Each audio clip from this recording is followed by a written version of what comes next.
got, Mark? 2 pair. George. 3 kings. Sorry, boys. Forget this game. Are you ready for some football? He is 37 years old, yet San Francisco quarterback Steve Young continues to play football with extraordinary fire and passion. Young wants to throw, fade pattern, end zone, leaping for it. Oh, and touchdown, 49ers! If I could say anything to the new players, it's never been easy.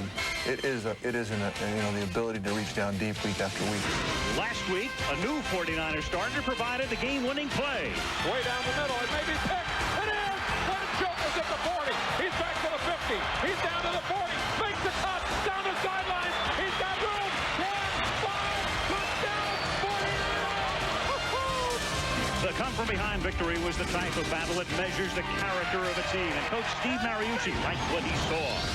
Football's got to be very important to you, and winning's got to be very important to you. You got to have a passion to do whatever it takes to find a way to get it done. Steve Young brings that passion into the desert tonight when the San Francisco 49ers square off against the Arizona Cardinals on ABC's Monday Night Football.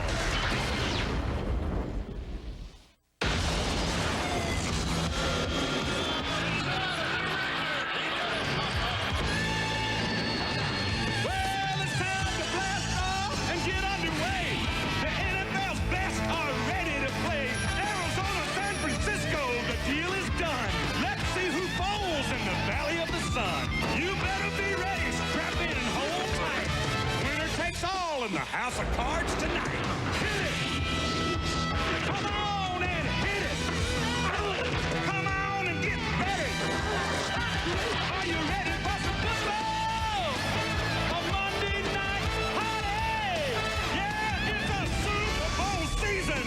30 years and still rocking! Al and Boomer are set, proud in sight.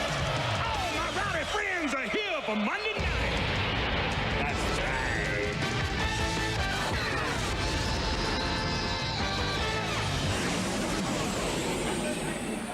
It is called the Valley of the Sun because of days like this. Not a single cloud has penetrated the Arizona sky today. It's 98 degrees at 6 p.m. local time. Monday Night Football comes to Sun Devil Stadium in Tempe, the 49ers and the Cardinals. Al Michaels along with Boomer Esiason and Lesley Visser. Will this be the year of the fall of the NFL's Roman Empire? A lot of people think it's it for the San Francisco 49ers. It'll be over after 16 consecutive winning seasons, and it sure looked that way on opening day when they were routed by the Jaguars 41-3. But they rebounded last week, a dramatic come-from-behind win against New Orleans, 28-21. They're 1-1, and they still have Steve Young, Jerry Rice, and the others. The Cardinals, meanwhile, began the year trailing Philadelphia 21-0 and won the game.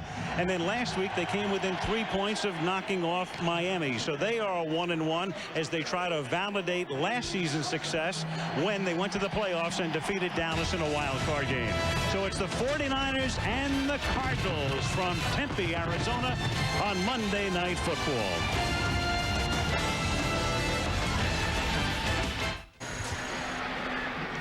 Sun starting to go down in the Valley of the Sun. Joined now by Boomer Esiason. And Boomer, when we look at the San Francisco 49ers, a lot of turmoil. It begins at the top with the unsettled ownership situation. But then you've got Steve Young. Can there be a more valuable guy to his team in the NFL right now than Steve Young? Perhaps not, Al. You alluded to the fact that in Jacksonville he got hammered. He also got hammered against New Orleans last week to the tune of 21 times. 10 of those were attributed to Jeremy Newberry, their right tackle, who has now been moved inside the guard. Derek Deese is going to have the uncanny ability to try to stop Andre Wadsworth, and that's going to be a big deal because Steve Young is the meal ticket for the San Francisco 49ers. Young will go to the Hall of Fame someday, but what about Jake Plummer? A tremendous contract. If nothing else, he is exciting. He is exciting, right? In 27 starts, 42 interceptions, 10 come-from-behind victories. The guy throws the ball all over the place. The one thing that he did say this week, he made a lot of bonehead plays last week against the Miami Dolphins. really this franchise is resting on his shoulders, and you can see that when he's playing. He's got to be careful in his decision-making. Some would like him to be a little bit more conservative, but most like the way he is. Jake the Snake flying all over the place. There is a snake loose in the desert tonight. At least the Cardinals hope so, as Monday Night Football comes back to Arizona.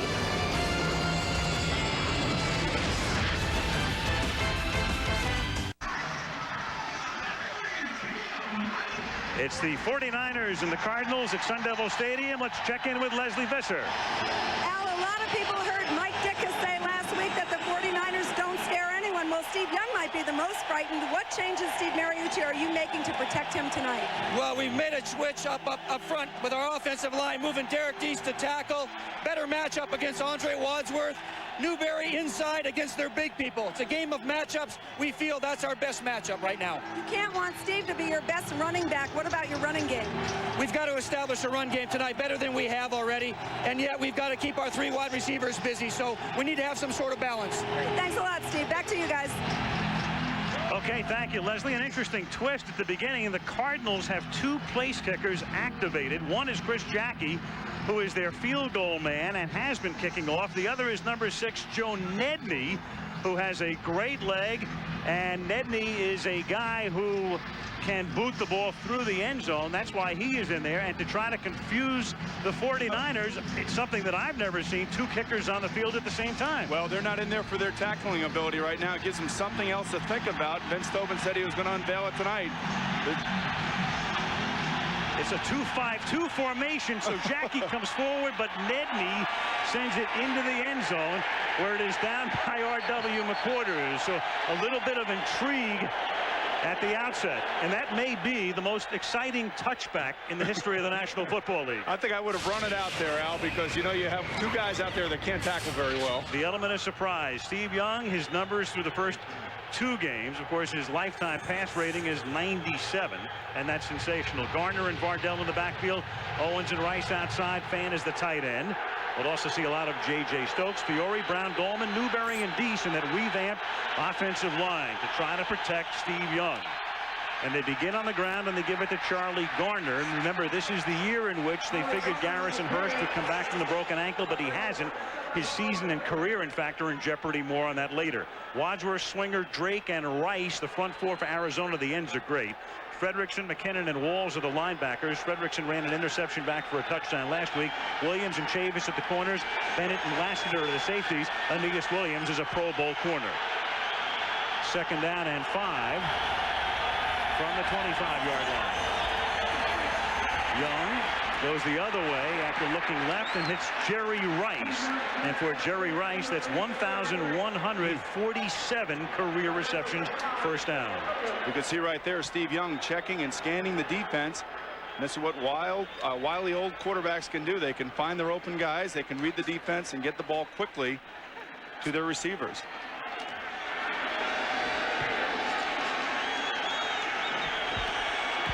First down at the 31-yard line before a full house, and they are in full throat immediately as Young throws, and a great grab is made by Jerry Rice. He pulls it in and stays in bounds up at the 40-yard line, close to a 1st down. Al, you talked about, is this the fall of the NFL's Roman Empire? Well, down on the field before the game, I had a chance to talk to some of the older 49ers. They don't want this to be out with the old, in with the new. And certainly you could see right now that Jerry Rice is making a statement. First 2 passes, first 2 catches. At the 40-yard line, 2nd and 1. Back to the ground to Garner, the ex-Eagle, and Garner plows forward to the 45, and what a find he has been. The 49ers did not find out until July that Hurst would not be back, so they went out and looked at all of the guys who were available, 2 of whom were Garner and Lawrence Phillips, and signed them both. And they're not paying him a lot of money. One of the best free agent pickups in the offseason in the NFL. Best value for the dollar right there for the amount of catches and the amount of carries he's had the first 2 weeks. And oddly, he was a 3rd down back in essence in Philadelphia for a good part of his career. Here they use him on 1st and 2nd down, i.e. this situation. On 1st and 10, he picks up 3, and he's tackled by Rashad Swinger. Now in the opening, we talked about the switch out in the offensive line for the San Francisco 49ers. They moved Derek Deese, their normal right guard, to right tackle. Flopped him with Jeremy Newberry, who had the tough game last week against New Orleans. And right now they're running right in behind Jeremy Newberry. He's 6'5", 315. And inside they can protect him in pass coverage, but he's big enough to move out in the middle of the defense. 2nd and 6. Lawrence Phillips is in the game for the first time, and they split him to the left. Young swings it out, caught by Garner, and Garner across the 50 into Arizona territory, setting up a 3rd and 3 at the 48. Zach Walls makes the stop. Zach Walls in his 2nd year out of Dartmouth. 49ers this season have been awful through the first 2 games on 3rd down. Here is a 3rd and 3. They are 3 for 25 on 3rd down. And that's not like the 49ers. That's not the way the West Coast offense runs. It's high efficiency, short passes, and first downs moving the change. Young flushed out, throws as it knocked into the air and picked off at the 50-yard line. Jerry Drake pulls it in. The tackle after it was deflected by Zach Walls. So the linebacker gets a hand on it, intercepted by a lineman, and Vince Tobin sends his offense out onto the field. The interesting thing, Dave McGinnis, the defensive coordinator for the Cardinals, runs a lot of different style of blitzes. Zone blitzes where they bring the linebackers up the middle that time and they drop off the ends. And you could see that Steve felt the pressure in the middle. First interception of Drake's career in his 5th season from the 50-yard line. Plummer throwing off balance and completing his first toss to the tight end Terry Hardy for a gain of 5. Jake Plummer, picked in the 2nd round after he nearly guided Arizona State to the national championship in 1996. Signed a $29 million contract extension last year. Morrell and Makovica, a rookie, in the backfield. Moore and Sanders outside, Hardy the tight end. And we'll look at the line in just a moment with the ball at the 45-yard line, 2nd down and 5. Interesting how they're going no huddle offense. And they set up a screen, and it's pulled in by Morrell, and Morrell picks up the first down, forced out of bounds at the 36-yard line by Mark McMillan. Now the guy's designated to lead the way for Morrell and to protect Plummer tonight. Up front, the offensive line for the Arizona Cardinals: Joyce, Dishman, Graham, Holmes, and Dexter. Their #1 draft choice, Shelton, just signed. They have a 2-week roster exemption for him and hope to have him back in action in mid-October. They're doing the hurry up, Al, so they get Jake into the game. They're throwing quick, easy passes. They get to calm him down a little bit and to feed off the frenziness of this crowd here. Here's Morrell, and a good play is made by Ken Norton. So leave it to the veteran, Ken Norton, the durable one, a guy who hasn't missed a start in several years, who at a time when the 49ers are a little bit back on their heels comes up with a big play. He sure does. He knifes through and makes a nice tackle of Adrian Morrell. Not an easy guy to tackle. He's shifty. He's nifty in the backfield, and you can see Norton come right through, knifing through, beating out the block, and upending Adrian Morrell. Norton making his 131st consecutive start. On 2nd and 12, Jake goes long, and it's incomplete. The coverage is good. Frank Sanders, the intended receiver, covered by the pint-sized Darnell Walker. As we take a look at the 49er defense, up front for San Francisco, Wilkins, Bryant, Young coming back amazingly quickly from that unbelievable injury last year, Junior Bryant and Gabe Wilkins. The linebackers are exceptional as you take a look at the, and we'll go back to them in a second. It is Charles Haley right now in the game, the pass rushing specialist at defensive end in a passing situation on 3rd down and 12. Pressure is on. No sooner do we mention a pass rush specialist than he shows you his specialty. Well, Al, if you're only rushing 4 guys and you get in the back that quickly to make a play, that's exactly what you want as a defensive player.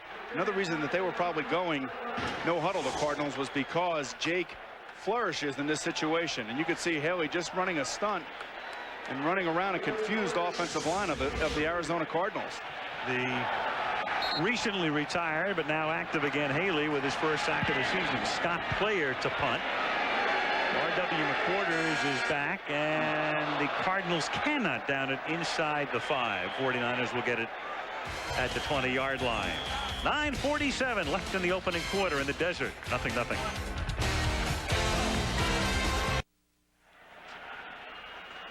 Right now, you can log on your computer to ESPN.com or NFL.com for interactive TV for Monday Night Football. It enhanced TV during the game.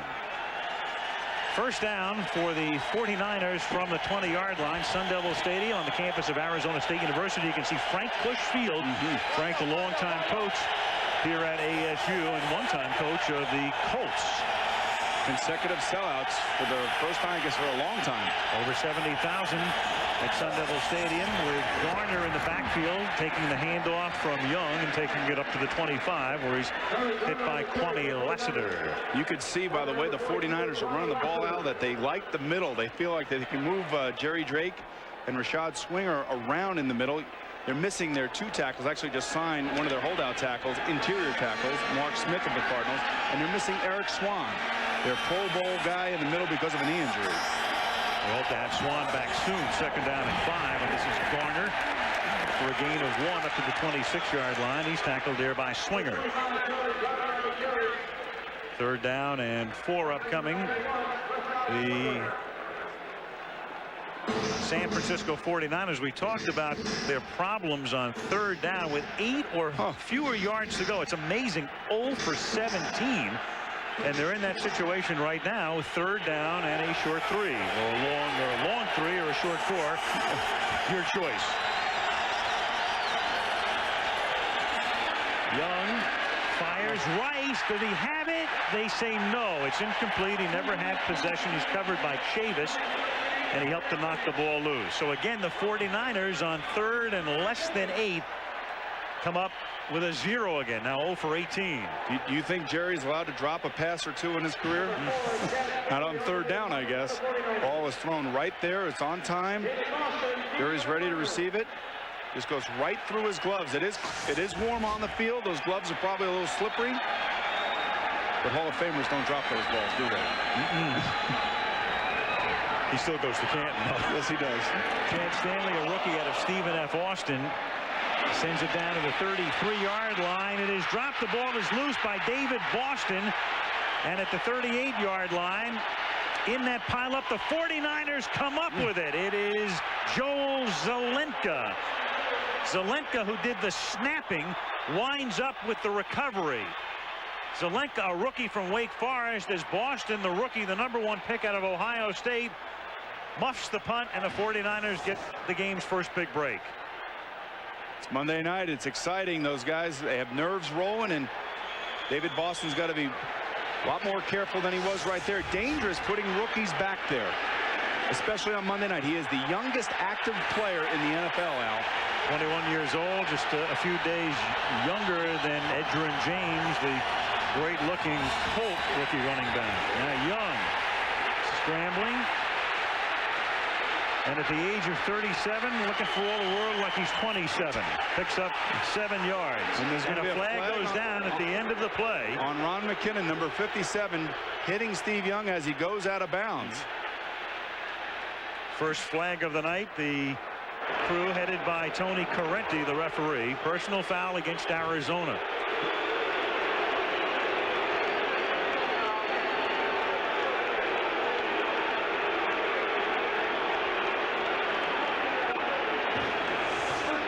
Steve Young, you could see him pointing, and watch Ron McKinnon right at the end. They tell you before the season, do not touch the quarterbacks. No matter how hard it looks like, he's actually taking a hit right here, and it is out of bounds. And the officials are correct in calling that. Whether you like it or not, that's the way the rule is written. 49ers now have it at the 15. 8:10 to go. Opening quarter. No score. Rice in motion to the same side now as Owens, and they give it to Garner on a slant, and Garner to the 11-yard line. They continue to work up inside. And there's Dave McGinnis, the defensive coordinator of the Arizona Cardinals, and really one of the bright assistant coaches, coordinators in this league. Almost had the job at the Chicago Bears last year. Decided to turn that down and get out of there, but he will be looked at this offseason. He'll be a head coaching candidate for sure. That was a mess in Chicago. They were ready to announce he had signed before he'd made the deal. 2nd down and 6. It was very embarrassing for the Bears organization as Garner gets hit immediately. Tommy Bennett, who played his college football at UCLA, knocking him down. It's a terrific tackle by Tommy Bennett. He's coming from the safety position. He's about 12 yards off the ball and makes a flying tackle into Charlie Garner. Not an easy tackle by any means for safety, because he's not even in the picture yet. He's coming flying out of the middle. Actually grabs his head. Third down and 8. Can the 49ers convert their first 3rd and 8 or less of the season from the 13-yard line? Hanging in the pocket. Young throws, and not only they convert, they get a touchdown to Jerry Rice. He beats Chavis, and Jerry Rice with his 165th career touchdown reception. Boy, is it tough playing one-on-one against Jerry Rice. Watch him right here. He'll fake out, get Chavis to turn his hips, and then cut back underneath. The free safety is far away, and Steve Young throws it. That's easy. That's easy for those guys to do that, and they've done it so many times over the years. Wade Ritchie for the point after. In fact, they've done it 85 times. Young to Rice for a touchdown 85 times, an NFL record. That's stealing, Al. That is stealing.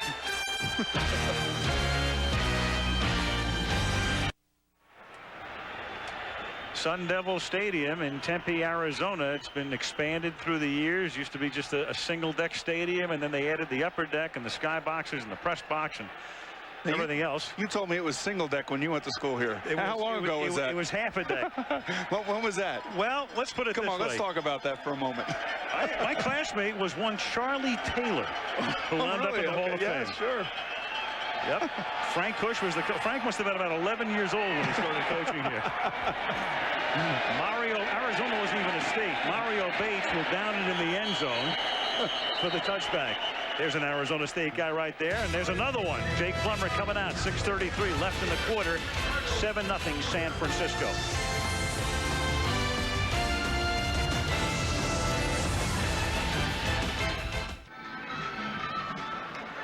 Our aerial camera tonight provided by Southwest Airlines. Dusk in the Valley of the Sun. Temperature today up in the 3-digit area. Well, before they double-decked the stadium, that used to be a really good seat. And now they have to look over the east side of the stands. Yes. Catch about half the field. From the 20-yard line, this is Adrian Morrell. Morrell, a former Jet, and then when the Jets picked up Curtis Martin, they dealt him to Arizona. In the meantime, Jerry Rice. How about Rice on Monday Night Football? 1985. There. That was his concentration by Montana. First Monday Night Football touchdown in 1985, and tonight his 32nd. Plummer throws. It's batted in the air. It's intercepted by Lance Schulters, who won the game last week against New Orleans. He gets to the 10, and the officials began to look at each other as if he had fumbled as well. But they say he was down by contact at the 10-yard line, and it's San Francisco ball. Whoa. Well, these are the things that have gotten Jake in trouble in the past. He takes a 3-step drop. He's staring out there all the way to Rob Moore. Looks like Darnell Walker got his hands on it, and Lance Schulters from Hofstra makes the play. The Flying Dutchman. He was a Flying Dutchman. And you could see the anguish on Vince Tobin's face, the head coach of the Cardinals. It's not like he hasn't seen this before. The Cardinals are known for this, having to come from behind. And this is Garner, and look at Garner, who was in nobody's camp in July for the touchdown. Given up on by the Eagles, he was just out there. They couldn't even deal him. Nobody had picked him up until Hurst got hurt, and Garner fights his way into the end zone, and San Francisco is up by 2 touchdowns. What a terrific run by Charlie Garner. He breaks 3 tackles. He comes right through here. There's one right here, by McKinnon, 2 by Tommy Bennett. You have to wrap up. He keeps his hand down and gets him. What a terrific run. Ritchie for the point after. And so a Boston fumble leads to 1 touchdown. And a Plummer interception leads to another, and Tobin's been here before, but he hates it. 14-0 49ers. Jake doesn't.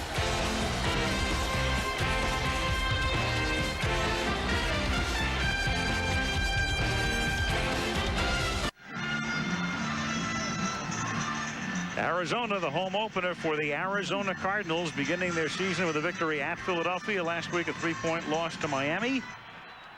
And at Sun Devil Stadium, it's 14-0 49ers as the kickoff is taken by Mario Bates from 5 yards deep, and a flag comes down. So Mario trying to ignite something for the Cardinals, and all of a sudden he can only bring it back to the 14. And normally the penalty would be against the team running the kick back, but this time it's against the 49ers.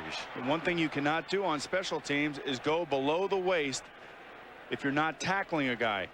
That's for the covering team and also the blocking team. You cannot hit below the waist, and that's exactly what this penalty is.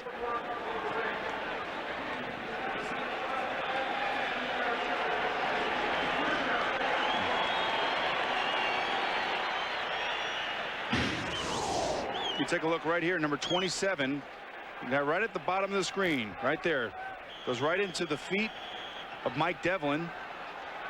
That's Craig Newsome. You cannot do that on special teams. You have to stay above the waist. And there is Mark Trestman, the offensive coordinator of the Cardinals, one of the few offensive coordinators who works from the field. And Mark was with San Francisco in George Seifert's reign at the end of that reign. Fake by Plummer, and then on a roll he hits Sanders, and Sanders close to a first down up at the 38-yard line, covered by Mark McMillan. This guy Frank Sanders is probably the best receiver nobody's ever heard of. He is a terrific wide receiver. He's a big, strong kid. He's been here now for 5 years. He's already got 12 receptions this year, but he's good in space. And you can see that the Cardinals are staying no huddle. They want to keep Jake into this game. They want to keep him excited, and they want to make sure that he has the pressure of the sense that it's a 2-minute drill, because that's where he excels. First and 10, pressure from the backside. He loses the ball and then is able to recover it as Darnell Walker comes in for the sack from the corner, and then Plummer is able to cover up. Normally, when a team is going 2-minute offense, Al, the defense doesn't really have a chance to get their calls in, but you can see Jim Mora, he is the defensive coordinator of the 49ers. He's able to get the calls in, and here comes the safety, Walker, around the corner. The left tackle, Matt Joyce, never sees him, and neither does Jake. Second and 15 now from the 33-yard line, and they run a draw. This is Morrell, and he can only get back to the 35, maybe the 36-yard line. The Cardinals, known as the cardiac cards, they're always coming from behind, and that was the case in Philadelphia on opening day. They were down 21-0. They were down 3-0 to Miami last week, and already down 14-0 tonight. If they can get any running game at all, that will take a lot of pressure off of Jake Plummer. This is not a very good running football team right now. From the 36-yard line, 3rd down and 13. And Plummer tries to set up a screen and just has to throw it at the feet of the well-covered Michael Pittman. Al, I hate to say it, but that's not a bad play for Jake Plummer. Those are the things that you have to learn. Sometimes you call a play, the defense sniffs it out. You just have to get rid of the football, punt, and hope your defense stops the opponent's offense. Instead of forcing it, winding up with another turnover. And, you know, this is not 4th down. It's not the 4th quarter. There's a long way to go, and you have to keep these young guys in check to make them realize that we're not out of this. Scott Player to kick. R.W. McQuarters back to receive it. McQuarters, good punt, 49 yards, fielded at the 15-yard line, and R.W. is taken down up at the 17. 4 minutes even left in the opening quarter. San Francisco 14, Arizona nothing.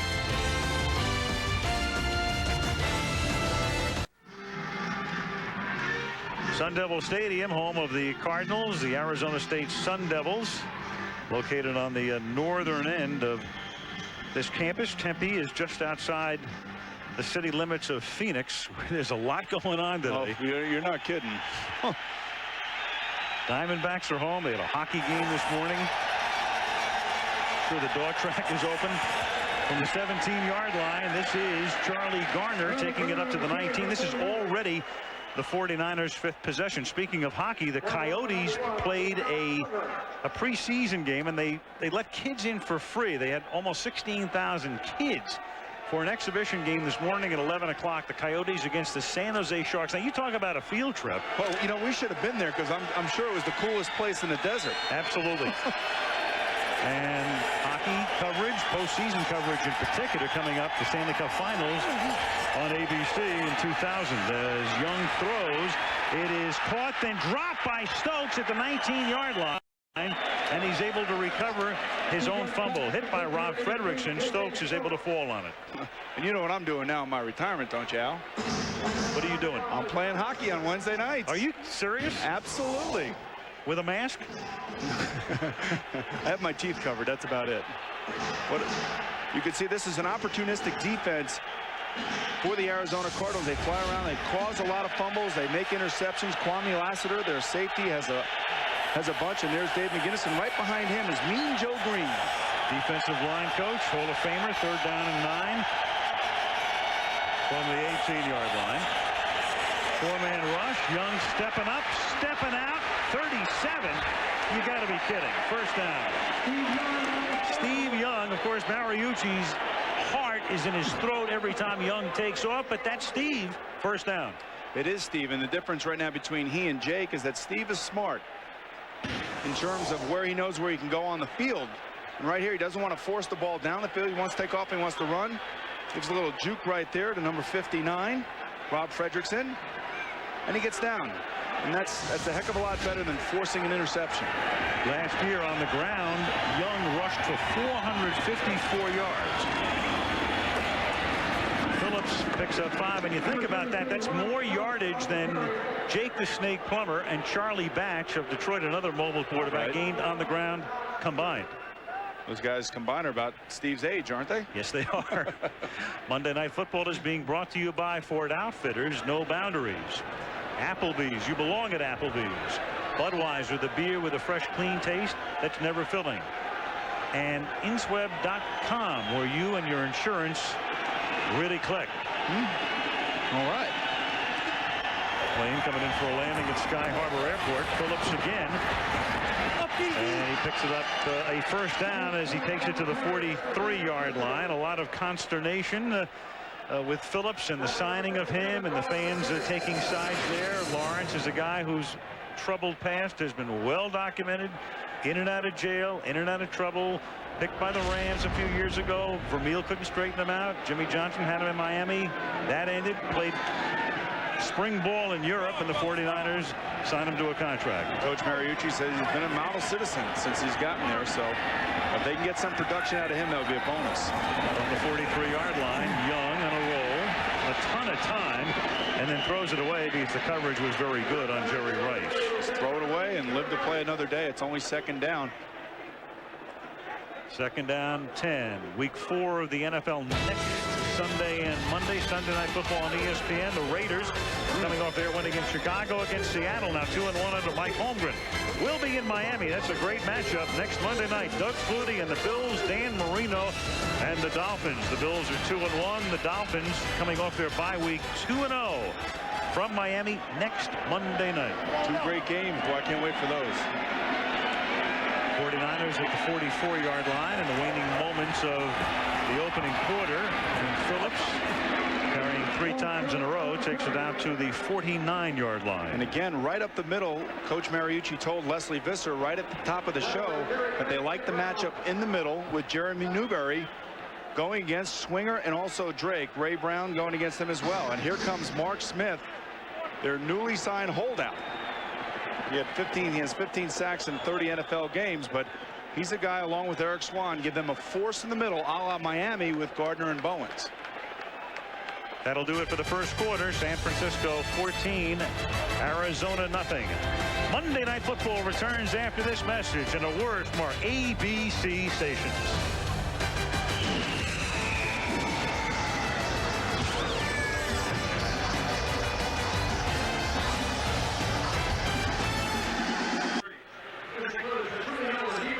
Sun Devil Stadium, Tempe, Arizona, just outside Phoenix. Into the first quarter, 14-0 San Francisco. Al Michaels, Boomer Esiason, Lesley Visser. More than 70,000, a full house looking on. Start the period, third down and a long 4 from the 49er 49-yard line, and Young under pressure, and down he goes. And the Cardinal defense needed a big play, and they get one from Simeon Rice. The Cardinals needed a big play, and Dave McGinnis dialed up Simeon Rice, and he came through. Before the game, I talked to him. I said, how are you feeling this year? The first time in 3 years that he's actually felt great this part of the season. Last year he missed a whole bunch of training camp because of a virus. The year before he was a holdout, first-round pick out of Illinois, and he is a sack master. He is a player that can make a difference. They get Eric Swan back, and you think of Wadsworth and Rice and Swan and the Smith. Just signed Mark Smith. That is a great front four. Is exactly what the Cardinals need. They need a big play here on special teams now. David Boston gave them a bad play the last time he accepted a Stanley punt. He fumbled it, and it led to a San Francisco touchdown. Flag is thrown as the kick is a bad one and scoots out of bounds at the 31-yard line. But there's a flag.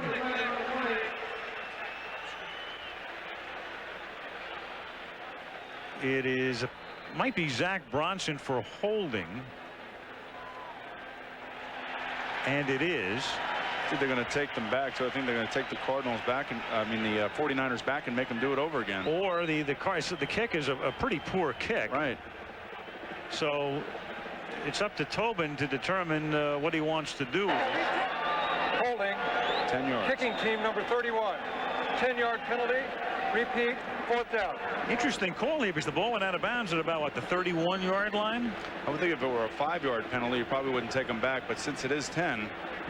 It was a 30-yard kick. So, in effect, what you're saying, it's 30 yards. It went out of bounds.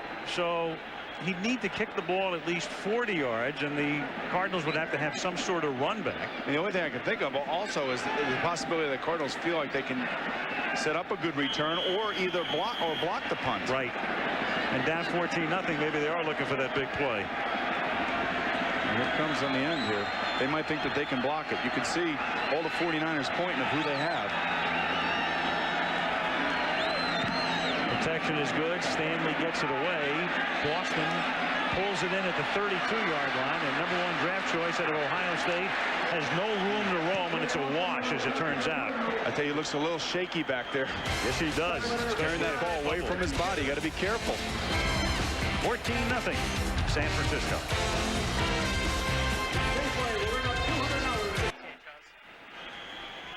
First half possessions for Arizona pretty grim. 13 total yards, 2 punts, 1 pick that led to a touchdown. Now the Cardinals have it at their 31-yard line, 1st and 10. Plummer at quarterback. Morrell the sole back in this set with Moore in motion to the inside. And Morrell rolls up to the 33 for a gain of a couple. Let's go to Lesley Visser. Lesley. Al, as you and Boomer know, he's been out since last year after undergoing radical surgery on his right knee. Eric Swan, what is the timetable for your return? Well, I think in about 3 or 4 more weeks. I'm working really hard to, get the endurance in the quad and hamstring. That seems to be the problem right now. But we're getting some contact in the course of the week during practice, and things are, doing pretty good. How do you feel about that? Some people think you should have been back by now. Well, everybody's entitled to opinion. That's why we live in the United States. It's a freedom of speech. But, I'm working really hard to get there. I have to do it at my time because, I invest a lot into this surgery, and it's going to be a success, and it's working out well so far. So I plan to be back pretty soon. Well, as Al Michaels said, your return with that other defense, it'll be pretty frightening. Al? All right, thank you, Lesley. And in the meantime, it's pretty frightening what the 49er defensive line is doing. That's Buckner and Posey, 2 backups, converging on the 3rd sack of Plummer tonight. So Jake's been sacked 3 times and been picked off once. Not a way you want to start the game, certainly at home like this, and especially after the way that the last 2 games have gone for Jake. 3rd and 11. Both Morrell and Pittman are in the backfield. Everybody into the pattern. And the pass is too high. Intended for David Boston. The interesting thing, Al, is that if the Cardinals have an advantage anywhere on the field, it's at the wide receiver position. They have 3 guys that go 6'2" or better against a small, short DBs of the 49ers, it's surprising that they're not going down the field more, especially on the sideline, where they can take advantage of their height and their matchups. And I wonder if Mark Trestman, you just saw Mark, the offensive coordinator, might not be thinking the same thing right now. 4th down and 11. Scott Player to punt. R.W. McQuarters to receive it. It's an angled kick. And it will bounce out of bounds at about the 30-yard line, and they'll mark it at the 29. Early in the second quarter, the 49ers on top, 14-0.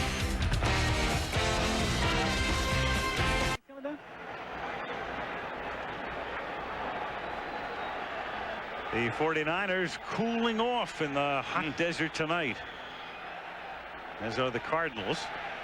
98 degrees at game time, but it's that dry heat. No. I remember playing here a few years ago.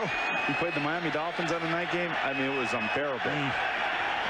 Not too bad tonight, all things considered. 29-yard line as Young throws, and it is caught by Tommy Vardell. And he picks up 5. College football coming your way on Saturday. National telecast starts things out at 3:30 Eastern time. Wisconsin against number 9 Ohio State. Ron Dane and the Badgers against the Buckeyes. Then regional action, Kansas State, Texas. UCLA against Arizona State from right here. And North Carolina against Clemson. The old Huss Keith Jackson will be on hand at Sun Devil Stadium Saturday. Keith will clean up the booth for you. 2nd down and 5 at the 34-yard line. Garner rolls his way out to the 38. It'll be 3rd down and 1. Meanwhile, Boomer, Jerry Rice, a touchdown tonight. 3 catches already. You see right here, this is the drop on 3rd down. Here comes a great move. Gets Corey Chavis to turn his hips and make a touchdown. And this is on the last play when Steve Young was sacked. They may not touch Wayne Gretzky in hockey, but everybody is fresh meat on the football field, baby. Coming after you. This is our house. 3rd and 1. Rice out in this set. Tight formation out of the I-back spot. There's Lawrence Phillips, and he picks up the 1st down to the 41-yard line. We have a 1st down. Yes, we do, on a 3rd and less than 8. Well, we had one before. It was a touchdown. They got off the schneid on the 3rd down play that resulted in a touchdown. Steve Mariucci in his 3rd year, and with an organization as Garrison Hurst, their big back, who had such a fabulous year. Steve shocked in July. He's on vacation, his last vacation before training camp. Gets the call from the doctor saying Garrison is gone, maybe gone for a long time. Rice in motion out of the backfield, and Young throws, and it's caught by Terrell Owens down the sideline, inbounds, and then finally forced out at the 31. Again, Corey Chavis victimized by being a little bit over aggressive at the line of scrimmage. And you have these big receivers going down the sideline. You can see right there, he's 6'3", 217 pounds. You have to stop him. He didn't get his hands on him, and Steve delivers a nice ball, and Terrell Owens gives a nice target to throw at. He looks away, looks the safety off. That's why he's pumping, to get the safety away from the sideline. And he gives Owens a chance to work on Chavis.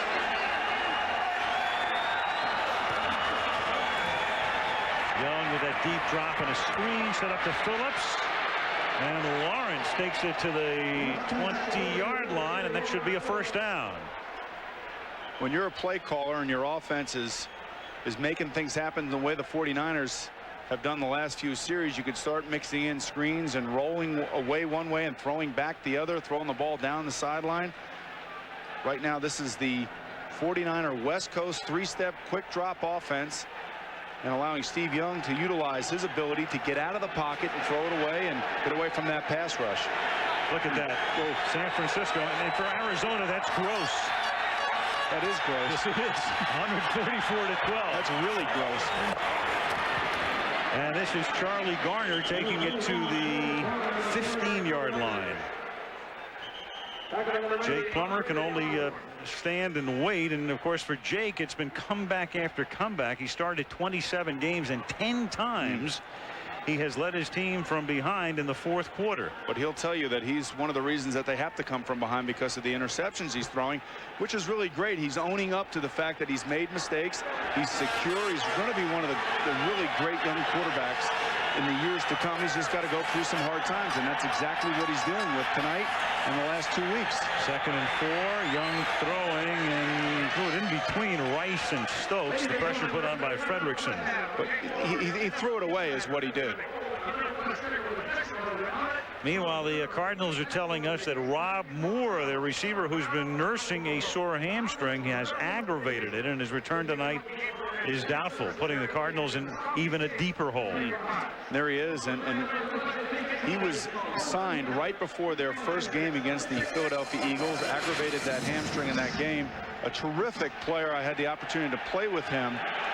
A guy is a go-to guy. Throw the ball when you need a big catch, and he'll make it for you. Third down 4 at the 15. Cardinals coming up to the line showing blitz, and here they come from every angle, and Young has to get rid of it in a hurry, and it's incomplete. I can't emphasize enough what a good play these last few plays have been, because he has not taken a sack. He has not risked a turnover in the opponent's red zone. And the thing about it is, he knows that these guys are coming untouched. There's just too many guys inside coming. So here comes Simeon Rice. You better get rid of the ball when he's coming at you. Steve Young is not only as good as it gets, I mean, physically, but he's about as smart as it gets. Exactly. And he knows that he has his team in scoring position. He's got to throw the ball away and get rid of it. 33-yard attempt for Wade Ritchie. And that is good. And so the 49ers, well, people keep trying to bury them. All they've had is 16 winning seasons in a row. Is this the year they go down finally? Don't tell that to the Cardinals. 17-0.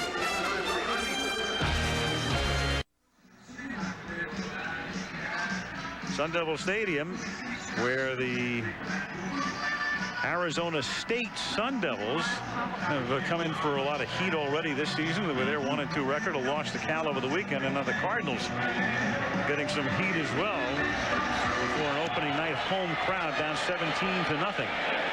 And Ritchie's kick sails through the end zone.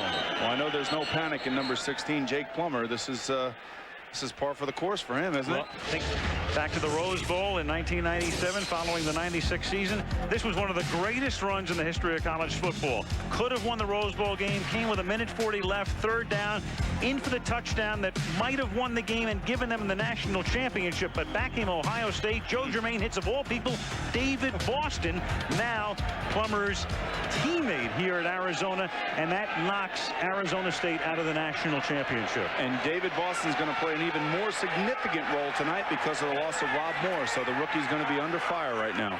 From the 20-yard line on first down, Plummer throwing, and it is caught by Sanders, and he gets taken down by Woodall up at the 23-yard line. So it'll be 2nd down and 7. Cards trying to come from behind. In the meantime, Boomer, the 49ers, I mean, at some point, I guess it will be a self-fulfilling prophecy because people keep saying it's the end of the NFL's Roman Empire, as we put it at the top of the show. As long as you have a quarterback like Steve Young, you have a chance. 2nd down and 7 from the 23-yard line. And this is Morrell, and he gets knocked down. Adrian Morrell hogtied before he can cross the line of scrimmage. It'll be 3rd down and 7. And one of the reasons that all these quarterbacks go in the first round is because everybody is searching for the next John Elway. They're searching for the next Dan Marino. They're looking for the next Steve Young. Where are these guys coming from? And the School of Hard Knocks is playing quarterback in NFL, and that's exactly what Jake Plummer is experiencing. Well, and this year in particular, we're seeing what it means not to have a good backup quarterback.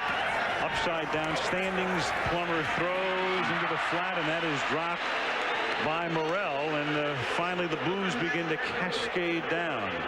Well, just seems to me like they're just looking for something that's going to work, and the early part of their game plan, they were taken out of it because of what Moore, the defensive coordinator of the 49ers, were doing to them early on. They took Rob Moore out of the game. He threw an early interception, Jake Plummer did. So these are all the things that have to go into the minds of the Cardinals right now as they try to get themselves out of this hole. Scott Player, good deep kick. R.W. McQuarters back at the 28-yard line and returns it to the 35-yard line, where he's tackled by Joel Makovica. Halfway through the 2nd quarter, San Francisco leading 17-0. Aerial camera tonight provided by Southwest Airlines, hovering high above Sun Devil Stadium in Tempe. First down for San Francisco at the 35-yard line. Cardinals need a turnover bad, Al. Real bad, very badly right now as 49ers start out on the ground. Garner. You know, funny thing, Boomer, they signed Garner and Phillips, and you think of their histories. They hope that Phillips will be their first and second down back and Garner their third down back, and it's turned out to be just the opposite. Well, Garner was a third down back in Philadelphia behind Ricky Waters, and he was somebody that gave a pop to that offense when he came off the bench, and this is his opportunity now. Players, you know, gain opportunities because of somebody else's misfortune, and unfortunately for Garrison Hurst, he's not on the field, and this guy has seized a moment. Second down and 6 from the 39-yard line.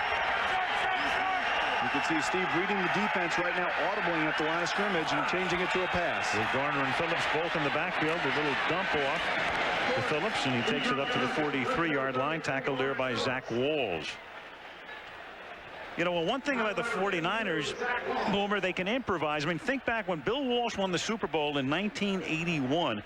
Their leading ground gainer was Ricky Patton, who gained 500 some odd yards. So you can do it without that big back. And you can do it in the West Coast offense, which is that short passing game. Get it to your wide receivers, let them run with the ball and make the plays after the catch.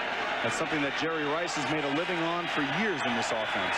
Young with a play fake, and then that pass is thrown low to Jerry Rice. Well, give credit to the Cardinal defense that time, holding them on third down and giving their offense another chance.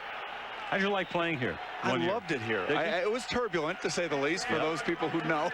But I had a great time. It's a great place to live. It's a wonderful city that is just growing and growing and growing. And now with the Diamondbacks clinching their division, the Coyotes playing well, getting into their into the playoffs last year, and the Cardinals now having Jake the Snake. And the Suns will begin training camp next week. With Penny Hardaway now in the backcourt with Jason Kidd. Exciting. This is an exciting place to be. Stanley's kick. Boston will field it at the 16-yard line and gets whacked immediately and is lucky to hold on to it. That's Lance Schulters. They couldn't afford to keep Merton Hanks. He was too expensive. So out he went to Seattle. He ran one back for a touchdown yesterday. And Al Everest, the special teams coach. Wow. Well, he's just fortunate that his team has not given up another fumble. A look at Garrison Hurst. We go to Lesley. Garrison Hurst ran for a team record 1,570 yards last season, his second year with the 49ers, after he spent 3 years here with the Cardinals, who let him go in '93. This must be awfully tough for you, Garrison, to be back here and not be able to play. Yeah, it's the hardest thing for me. I've been looking forward to this game since I left here. You know, I just want to see our guys win, definitely now.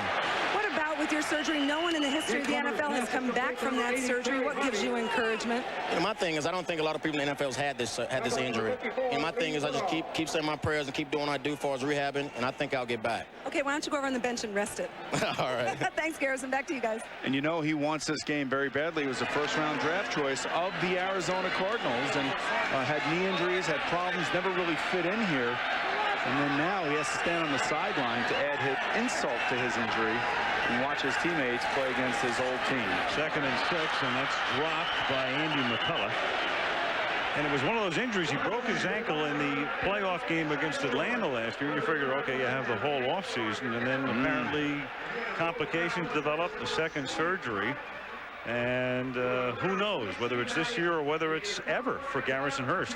Now, you talk about, Al, last week we had Jamal Anderson, and everybody wonders why a player would hold out. Well, you hold out because of injuries like that, because you never know when they might happen, and you never know when your meal ticket might be lost. And that might be the case for Garrison Hurst now after his greatest season as a running back in the NFL. And third down and 6. It is dropped by Michael Pittman, and a flag is thrown. You're going to have roughing the passer. Mark McMillan. I'm sorry, Al. Exactly. Mark McMillan at 5'7" and 154. Well, at least if you're going to get roughed, it might as well be by a guy of that size. Yeah, but you know, he's picking on the quarterback. He's not picking on anybody else. You don't see him running up there to a tackle or personal anybody. Foul, roughing the quarterback, number 29 defense. Threw a forearm into the quarterback. 15 yards. First down. You know, the interesting thing here is Jake Plummer had Michael Pittman for big yardage, but that's a questionable call right there. Let's see, I don't know, that's close.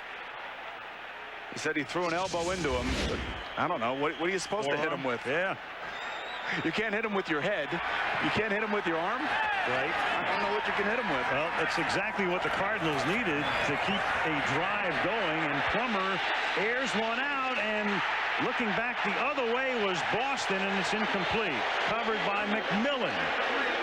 Well, you know, that's what you want. You want to work the big receiver down the sideline. Boston's 6'2". McMillan, as you just said, Al, is a little bitty guy. He's only 5'7". Now, Jake's got to throw the ball inside. He throws it outside and doesn't give Boston a chance to use his ability. Throw the ball inside. He's got him beat. He throws it outside and makes it for a difficult adjustment for David Boston. Look at this.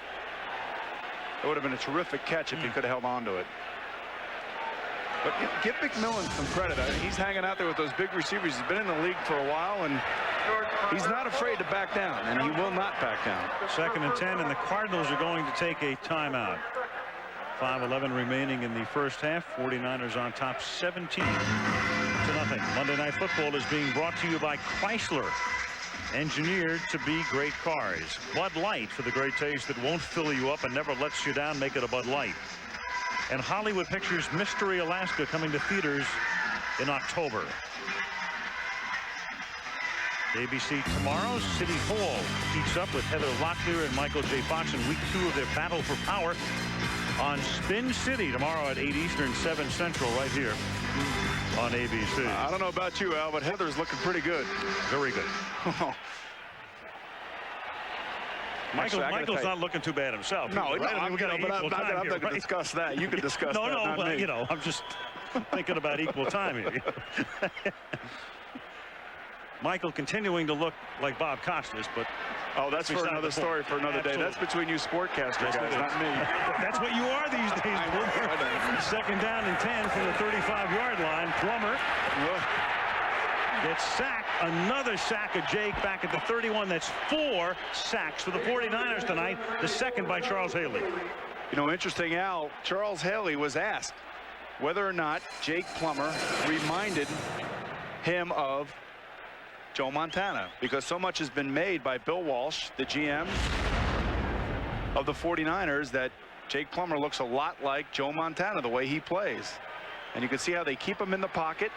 And Charles Haley basically said, no, he doesn't really remind me of Montana. Montana hasn't thrown that many interceptions in his whole entire career. 3rd down and 14 as Plummer throws, and that is caught by Sanders, and he gets up, and he was down at the 47, but it's enough for a first down.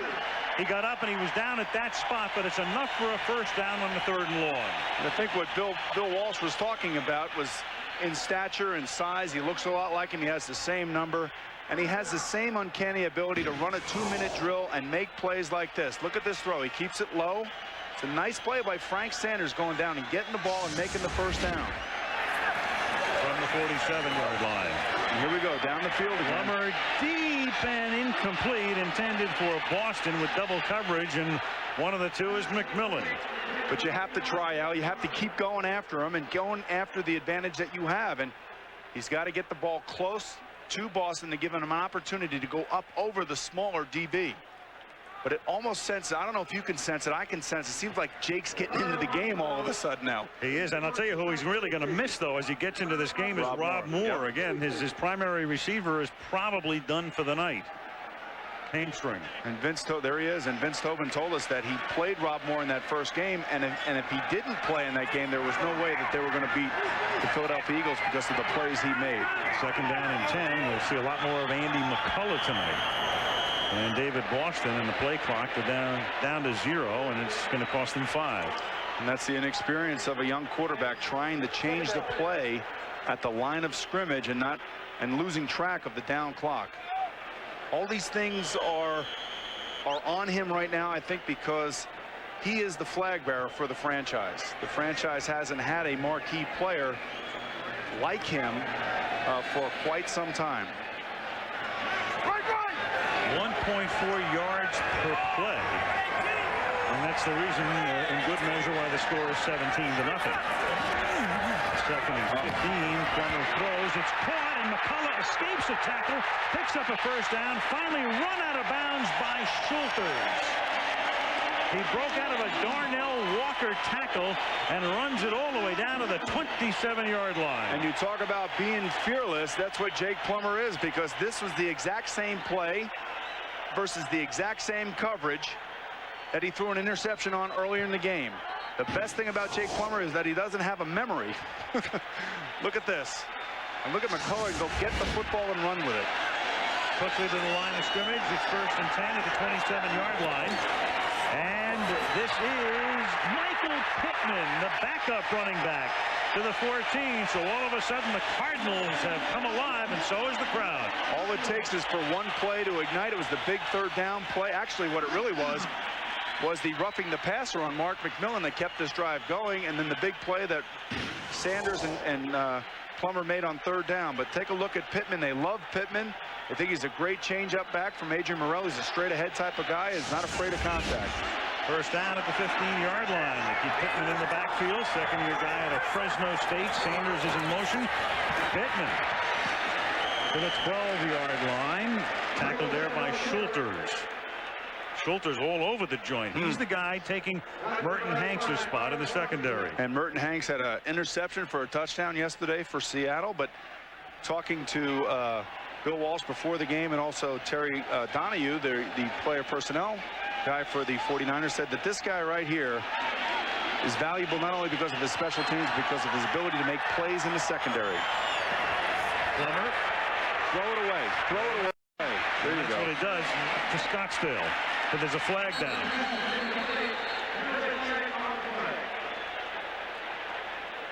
So it's going to be some sort of holding. Tony Correnti is the referee.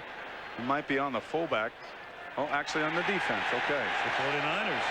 Call was made by the head linesman. Holding. Defense, number 94. 5-yard penalty. Automatic. 1st down. It's just Charles Haley holding the fullback, Makabika, out of the backfield. Take a look at this right here. There it is. Watch Charles Haley actually holding Pittman. I don't know. It's a little ticky-tack call right there. I don't know about that.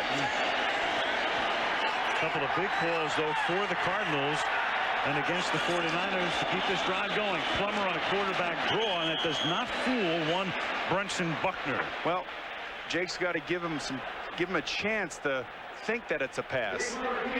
When they run a quarterback draw or just a draw normally. Jake in the red zone. Well, he's thinking run here because in the red zone right now, Vince Tobin knows this better than anybody. As you look at the hold again. There's the hold on Pittman by Haley. But Al, when you run a quarterback draw, any kind of draw, you have to make them think that it's a pass, so they rush up the field. And we come to the 2-minute warning. By the way, Jake Plummer's pass rating in the red zone so far this season, 0. That is right. 0. 0.0. Not good, Al. This is not very good. 2-minute warning.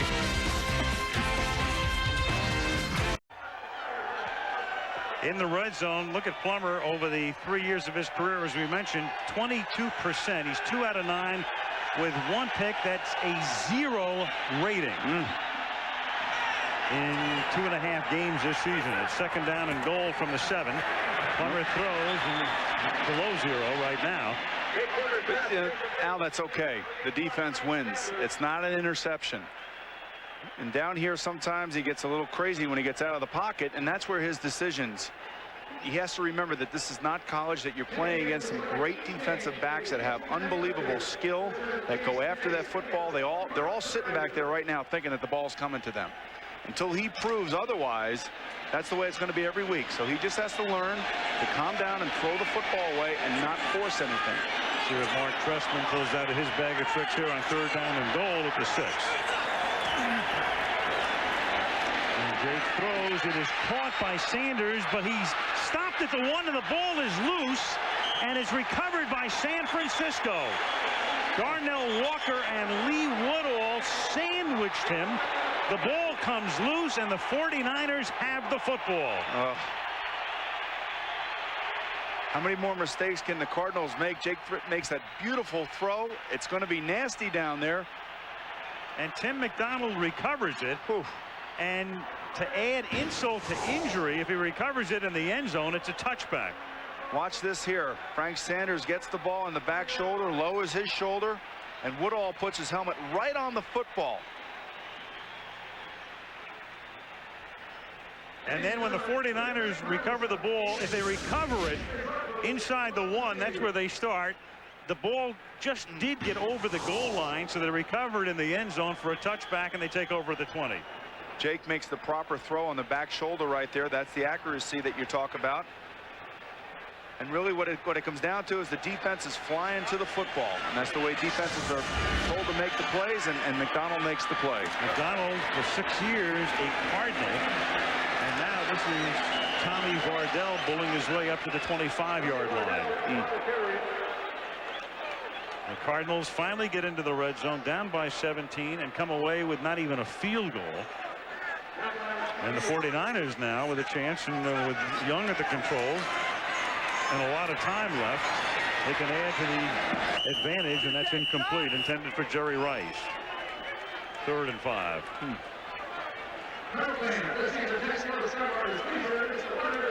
There is Frank Sanders sitting next to Jake Plummer, and Frank is a tough inside type receiver. He makes the catches in traffic. You see he's upset with himself, but if you take anything away from that, is that the Cardinal offense finally showed signs of life, and they made plays, and Frank Sanders is going to be asked to do that later on in the game, and I'm sure he'll make the play. 3rd down and 5. And here comes the blitz. Then the 25. They've got a hold of Young, but he's able to spring free, and then he hits Mark Harris.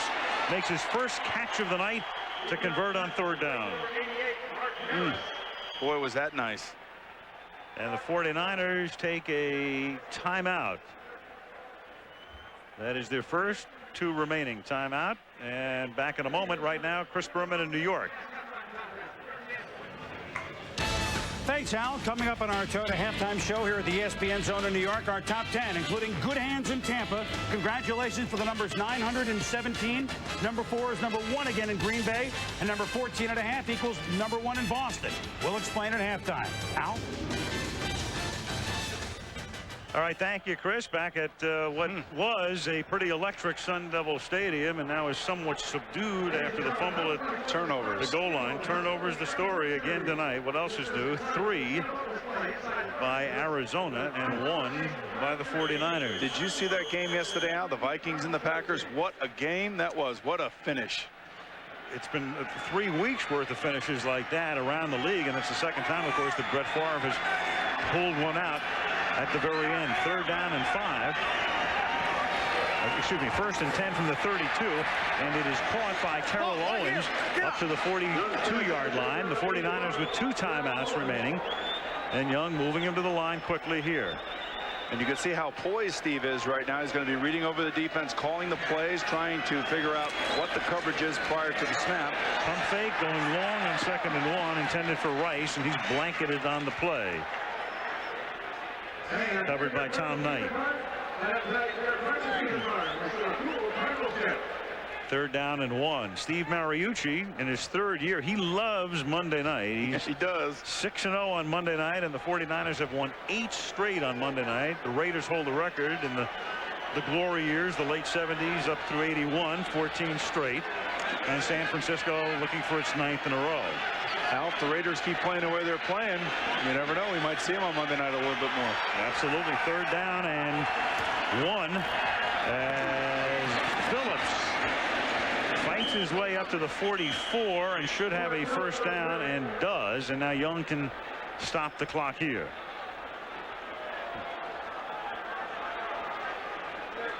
Well, speaking of teams that are playing well, the Tennessee Titans are 3-0, go down into Jacksonville. Tennessee goes to San Francisco next week. 49ers on top 17-0. Steve Mariucci and Steve Young. That's a great combination. Here's coach on quarterback. He still has the passion to get it done and be the best quarterback. That's all he thinks about, is winning and being the best quarterback. And he finds difficulty in accepting anything but that. That's what makes him tick. Well, I think that's a pretty appropriate description of Steve Young for those of us who know him. I just think he loves playing quarterback for the 49ers and all that goes with it, all the stuff that he had to deal with, and think of who he had to replace. Exactly. You keep forgetting. I mean, and he sat in the wings for so long too. And you can see right here, he's reading the defense, audibling at the line of scrimmage, and he's going to get the ball up quickly. 1st and 10 under pressure, gets it off, and also pays the price. That time it was Zach Walls planting him. 2nd and 10. Thinking about it, how do you replace a Joe Montana? I mean, that's not an easy thing to do. And how many, Brian Griese's living the life now in Denver. How do you replace the John Elway? I mean, think of the baggage that comes along with that, and the pressure, and for him to be able to get his team to the Super Bowl, and not only to the Super Bowl, but also an MVP. Sure, and there is Jeff Garcia, who is the backup. And you think about not only replacing Montana, but there was a lot of friction for years because Joe wasn't ready to go, and Steve was certainly ready to take over. 2nd and 10. And that's a nice tackle made by Smith, who just signed the other day, so he's been in uniform for only about 4 days, taking down Phillips. And talking to Vince Tobin before the game, I said, are you going to play Mark Smith tonight? He hasn't even practiced. And he said, well, I saw him. He looks like he's in pretty good shape. If he gives me one play tonight, that's one play that might not have been made by somebody else who he's replacing, and certainly right there was the play. Made a play. Timeout San Francisco, their last 30 seconds to the half. Sunday Night Football on ESPN. The Raiders go north to take on the Seattle Seahawks, and then we go to Miami. A good matchup. It's Flutie and the Bills, Marino and the Dolphins. Buffalo 2-1, looking very good the last couple of weeks against Miami. 2-0. Miami coming off its bye week. That's next Monday night. I was talking to Jim Kelly about Doug Flutie and what has happened there in Buffalo, and talking about replacing a legend in Buffalo, but certainly Doug has captivated the Buffalo fans, and watching Doug Flutie from behind, it's amazing that he can find a way to throw the football and throw blocks. It's an amazing thing to watch him. 3rd down and 9. Young throws, and that's incomplete at the feet of Phillips. And down. Well, that is a sight that is the last thing in the world the 49ers would want to see. It looks almost as if he's out cold. Al, I've been there. I've been just like that. You take a shot to the head, and it's hard to see. It looks like he gets hit.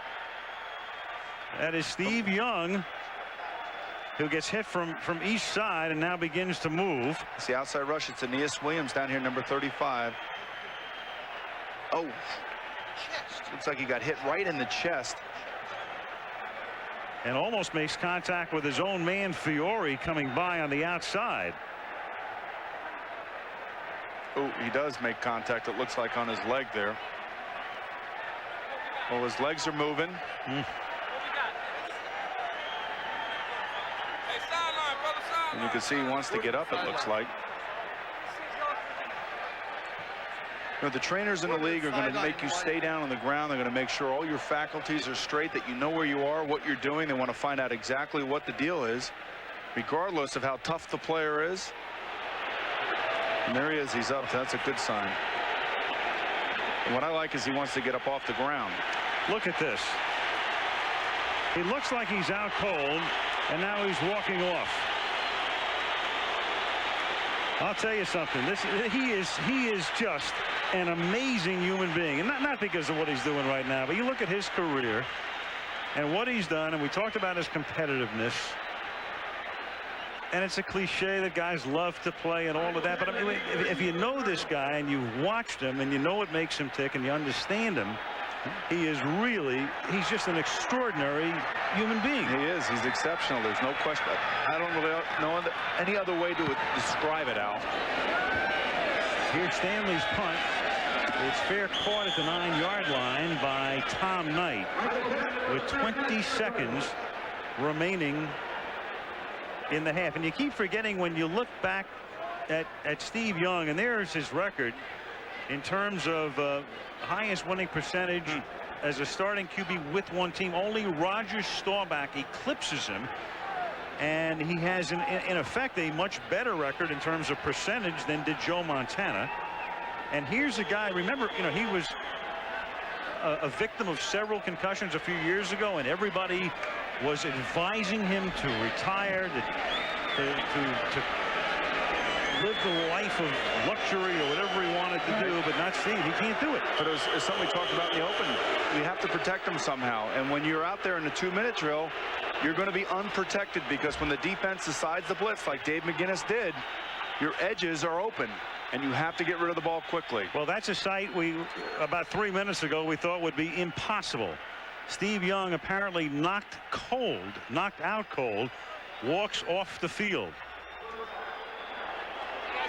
Well, it's a good sight, Al. There ever was one. Halftime, 17-0 San Francisco, and we'll return after this message from the NFL and a word from our ABC stations. That's right, Chris, and we're going to get an update. Lesley Visser will have it for us in a moment as we first take a look at the highlights from the first half, and turnovers did Arizona in, and that's in good measure why the score is 17-0, because after David Boston fumbled the punt, Jerry Rice scores the first touchdown of the game. Charlie Garner bulls his way through the Cardinal defense to score the second. Wade Ritchie adds a field goal, and the score is 17-0. And then Frank Sanders, with a chance to get Arizona back into the game, fumbles at the goal line. And Boomer, the Cardinals are put in that precarious position that they seem to be in week after week after week. Vince Tobin has seen enough of this, so they're going to have to pull off another miracle comeback. Well, 17 points is not that much, and 14 of the 17 points came from turnovers, but even more importantly, they took 7 points away from themselves. So really, you could take it to 21-point swing. 17 points is nothing for Jake Plummer. It's nothing for an NFL football team. So no panic. Don't worry about it. 49er they'll come back. What do you think? 49er defense is still playing real well, and no Rob Moore for Arizona. Meanwhile, what about Steve Young? Lesley Visser, what do you know? Al, the amazing Steve Young walked up the tunnel to the locker room under his own power. He was walking and talking with Steve Mariucci. Mariucci told me that is a very good sign, but they will evaluate him during the halftime. Al, I think what sums up Steve this year is when he was asked which guy in the league hits the hardest, and he answered the unblocked guy. Steve Young, he is the amazing Steve Young, the indestructible Steve Young. And the 49ers trying to go 2-1, look indestructible at least through 30 minutes, 17-0 at the half. The Toyota Halftime Show has been brought to you by Toyota, on the edge every day.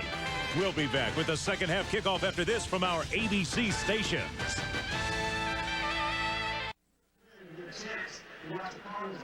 Well, with Steve Young's status in doubt right now, Jeff Garcia will loosen up. He's the backup quarterback. Played his college football in the Bay Area at San Jose State and has made his mark in the Canadian Football League, helped lead Calgary to the Grey Cup championship in 1998. Well, he's got his opportunity to show something tonight, but if you really think about it, Al, we talk about it every week. No longer is this a week-by-week situation in the NFL. It seems like it's minute by minute. And you never know when your key player is going to go down, and now it's happened to the 49ers. And this kid is going to get a chance to show what he can do, to see if his father was right when he told Bill Walsh, you got to have my son on your team. Monday Night Football being brought to you by Southwest Airlines, proud sponsor of the NFL and official airline of the Super Bowl. Gateway speaks to 50,000 people a day. Call, click, or come in and connect with us. And the Intel Pentium 3 processors don't just get onto the internet, get into it at Intel.com. What a shot. Full moon, the Saguaros. And the kickoff by the 49ers is to the back of the end zone off the foot of Wade Ritchie.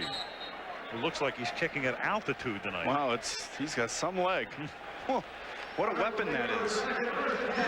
Making the opposing offense go 80 yards every time, it seems like. And here's where Plummer will take command. Charles Haley getting loosened up. That's probably the one guy that the Cardinals wish was not playing right now.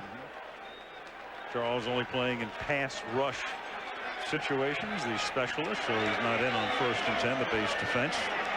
Well, I'm sure there's no panic on the part of the Cardinals. There might be a few more wrinkles on Vince Tobin's face, but he's come to expect that. Jake Plummer at the 20-yard line. Adrian Morrell is the running back. Tries to cut back. He's very adept at cutting back, but the 49er defense has been very adept at making sure he doesn't have room to cut back. As we take a look at the numbers through the first 30 minutes of competition, and as usual, turnovers huge. And we talked about it. It's 3 turnovers for the Arizona Cardinals. Not only did it lead to 14 points for the 49ers, but it also kept 7 points off the board for them. Just an absolutely anemic rushing game. And 4 sacks to go with the turnovers. Now Morrell breaks one on the ground, takes it out to the 35-yard line. Morrell came into the game averaging a minuscule 2.5 yards per carry. Lesley, what do you have? Al, Steve Young does not have a concussion. That is what the team physicians and the trainers from the 49ers say. But however, he is woozy, and Steve Mariucci told me he's going to hold him out the rest of the game. He said 2 years ago in Tampa, I made a mistake. I played him. I'm not going to do it again. Al. And that mistake was made by Mariucci because that was the first game of Mariucci's 49er career. Oh, here is Morrell breaking one to the right side, and all of a sudden the Cardinals have found a ground game. And the thing about it is, Al, is that if this happens and the adjustments are made at halftime to give Adrian this kind of room, he has the ability to make guys miss and make big runs. You know, early on we talked about how the offensive line of the Cardinals has been shuffling around because of injury. And take a look at this offensive line. Aaron Graham, the center, getting around the corner. Number 64, James Dexter, leading Adrian around the corner. This could be a good offensive line if it gets a chance to play together. Well, 29 yards in his last 2 carries. And now bunched up at the 46-yard line. You know, and the reason I say that is because James Dexter has been out with a groin pull. Lester Holmes got in a vicious car accident with a couple of his teammates. We should talk about that a little bit. Chris Dishman had a scope on his elbow before the season started. So this is finally a full complement of the offensive line, and they got their rookie L.J. Selton just signed, who was penciled in to be their starting left tackle, who is basically going to be a wash this year. 2nd down and 7 as Plummer throws, and through the hands, it might have been tipped through the hands of Terry Hardy, the tight end. 3rd down and 7. And for Tubbs with the coverage on the play.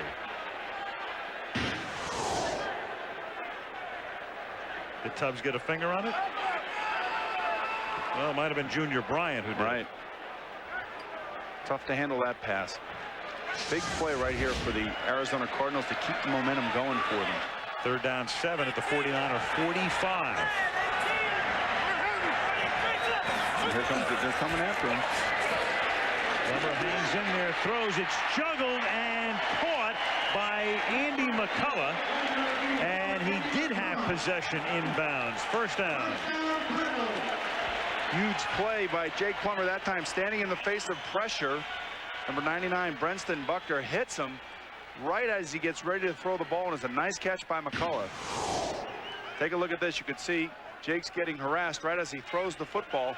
Nice catch by McCullough. You need to have plays like that from your receivers to keep drives going. From the 33, the snake throws, completes this pass. It's Hardy to the 25, and the Cardinals look like a whole other team. Well, I was trying to. This is a second-half team now, Al. You know that. Absolutely. Well, we can't document it any more than we already have. Vince Tobin, I mean, last year, when you think about how they worked their way into the playoffs, it was with those unbelievable comebacks, and so many of them ended it at the gun with a Chris Jackie field goal. 2nd down and 2 from the 25-yard line.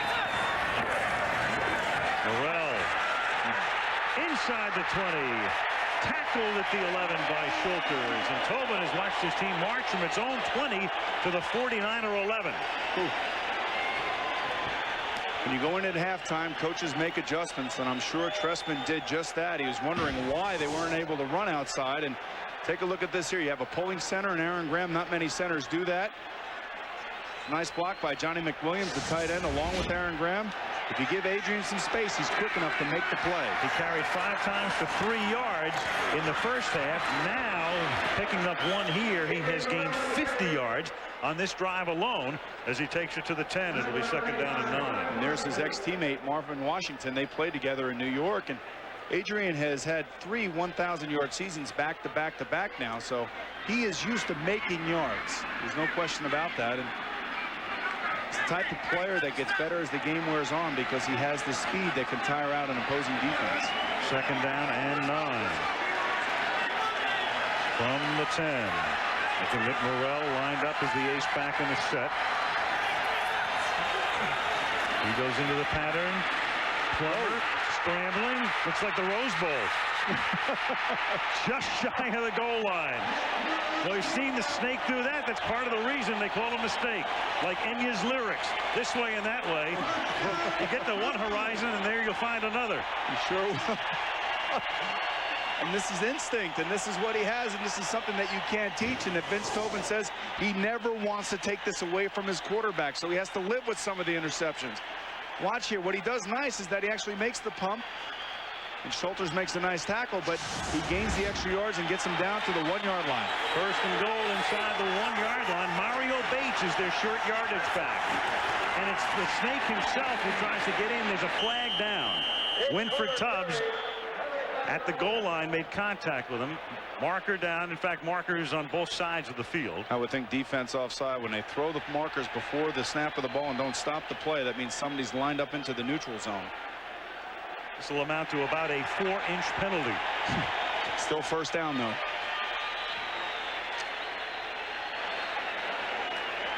Offside. Defense, number 95, lined up in the neutral zone. Penalty be assessed half of the distance of goal line. Remains first down.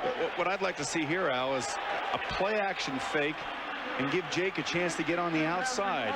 And if he can't beat you throwing it, then he's going to be able to. Right there is his hand. You can see that.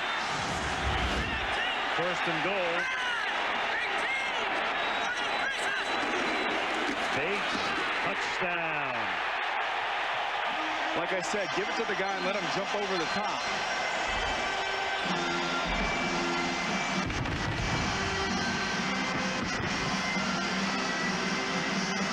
Mario Bates puts Arizona on the board, and so all of a sudden what looked like a rout is now a ball game, and Steve Young is done for the night. All this, watch Makovica take on number 55 right there, Winford Tubbs, and Bates goes right over the top. Makovica is the fullback that they got from Nebraska, and that's why they like him. He will root out all linebackers in the side, and that's exactly what fullbacks are paid to do. Block for somebody else to get their name in the paper. Jackie for the extra point. And the Cardinals march 80 yards, thanks mainly to Morrell, who gained 50 on the ground. It's a game again, 17-7 49ers.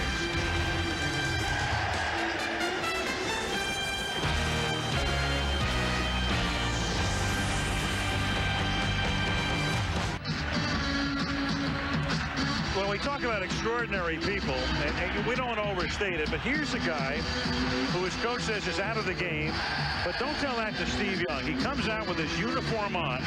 A moment ago while we're in commercial, he is actually attempting to talk Mariucci into putting him back into the game.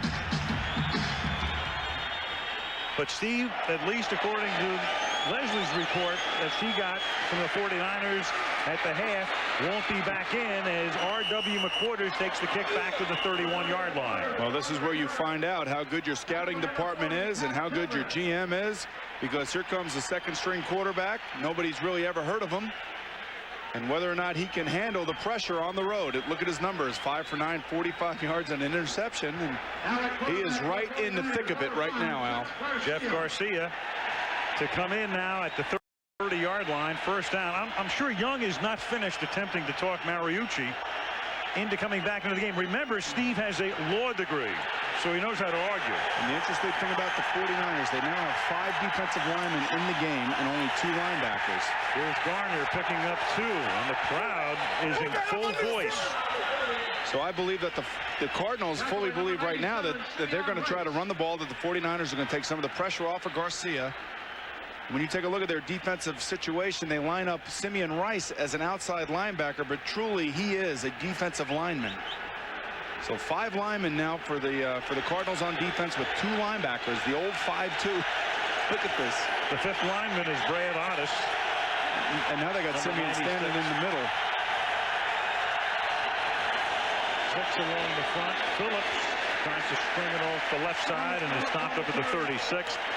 It'll be 3rd down and 4, and it's Ottis who makes the stop. And the difficult thing for Garcia now is he doesn't get a lot of plays in practice during the week. And when you play against a defensive coordinator like Dave McGinnis, he's going to be throwing all kinds of looks at you. And if he is not sure who is playing what position out there, big plays can happen for the defense with the way that the Cardinals blitz and drop people off. 3rd and 4, and there's confusion defensively as McGinnis is trying to send Drake into the game. He comes in now. All of a sudden becomes the 11th man. They're all over the joint, and Garcia is still under pressure and has to throw it away, and it's incomplete. Simeon Rice put the pressure on, but McGinnis was crazy because he had only 10 guys on the field. Well, he only has 10 guys on the field because they have a new guy in Mark Smith that's now on the roster, and he's playing for the first time. And there's Drake, number 76. Don't worry about it, Coach. I got it. And thankfully for Drake that there was not a play made against them, but you could see them crowding the line of scrimmage, getting in the face of Garcia and trying to confuse him. Chad Stanley to punt now. How quickly a game can turn now. Tom Knight is back to accept this kick after Boston had fumbled one punt and looked shaky on a couple of others. There's a flag down. The kick is fielded at the 14-yard line. And Knight with a good run back to the 40. But let's check out the penalty. Al Everest applauds it, at least for the moment. Zach Bronson may be called for holding the 49er safety. Tobin, of course, says decline it. It'll be Bronson's second holding call on a punt. And old Mo is shifting. Holding. Kicking team number 31. The penalty is declined. First down. Yeah.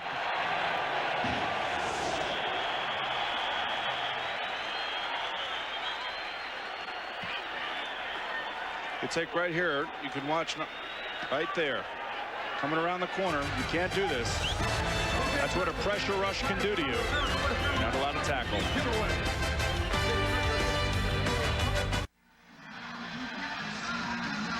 Well, for Steve Young, who's on the sideline right now and done for the night, according to Steve Mariucci, the evening started very promisingly, but ends with that crunching hit by Aeneas Williams and J.J. McCleskey. So he is on the sideline. Plummer, meanwhile, with the Arizona Cardinals having moved 80 yards, begins this drive with a pass caught by Hardy, and it's a 13-yard gain and a first down. You can see Trestman now starting to call plays that are going to play into the strengths of Jake Plummer, moving him around,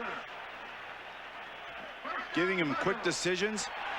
All he has to do right now is Jake is just to play within himself, play his game, don't get over emotional, don't get all excited about the momentum, and just make the good, solid decisions to keep his team moving. First and 10 from the 46. Now Morrell. And this time he can't get out of the backfield. Knifing through. The first guy to hit him was Winford Tubbs. And the interesting thing, Al, is that the offense started to pick up as soon as the running game started to pick up. As soon as Adrian started making some yards, making some guys move, getting big chunks of yardage, all of a sudden the passing game opens up. And that's what everybody wants, a balanced attack.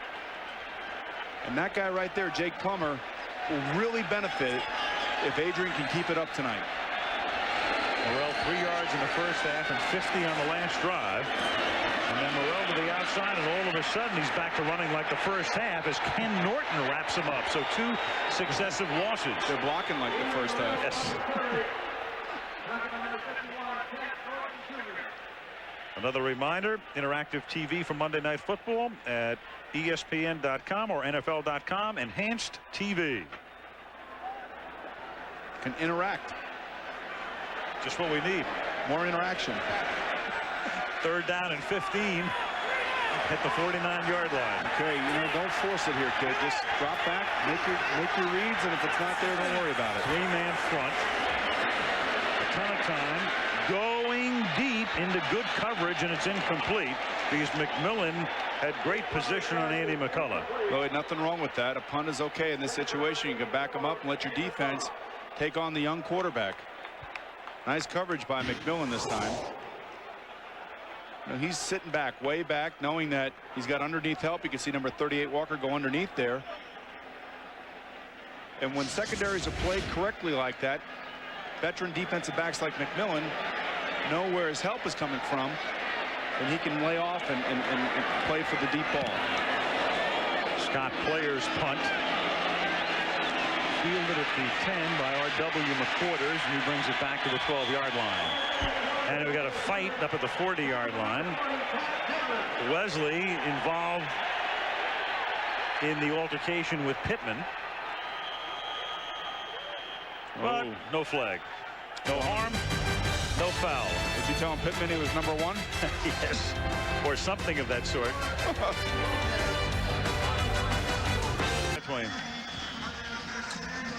Aerial camera tonight provided by Southwest Airlines. Sun Devil Stadium, Tempe, Arizona. Full house, more than 70,000 looking on. 17-7 San Francisco. Garcia at quarterback at the 12-yard line as the Niners begin this drive. Garner for 3.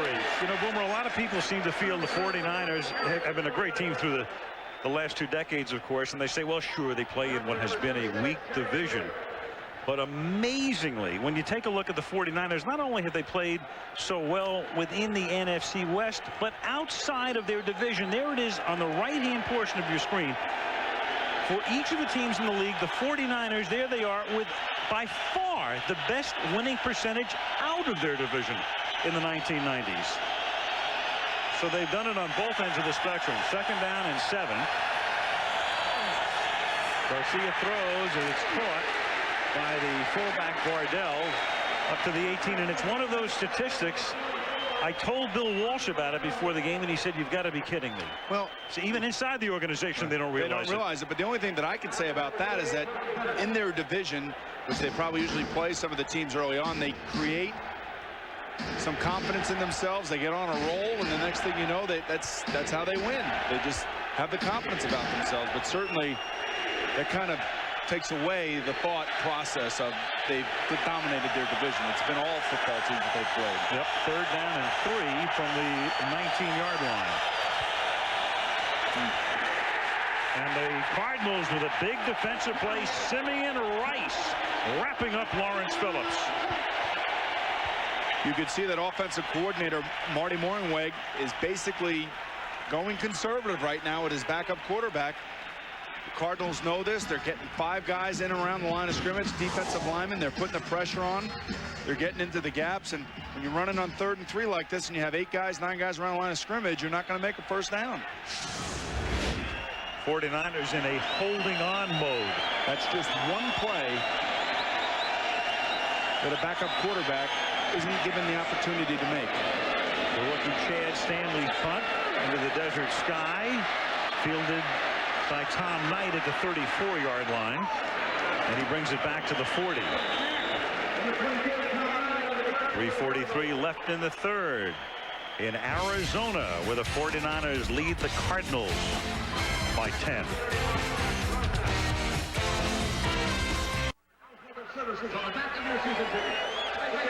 Well, one of the reasons it's always the best football coverage, our director Craig Janoff and our producer Kenny Wolf, along with about 80 other people that travel to make this traveling circus a reality every Monday night, and they do a great job. And the guys in accounting are really happy because Craig is home and he gets no per diem.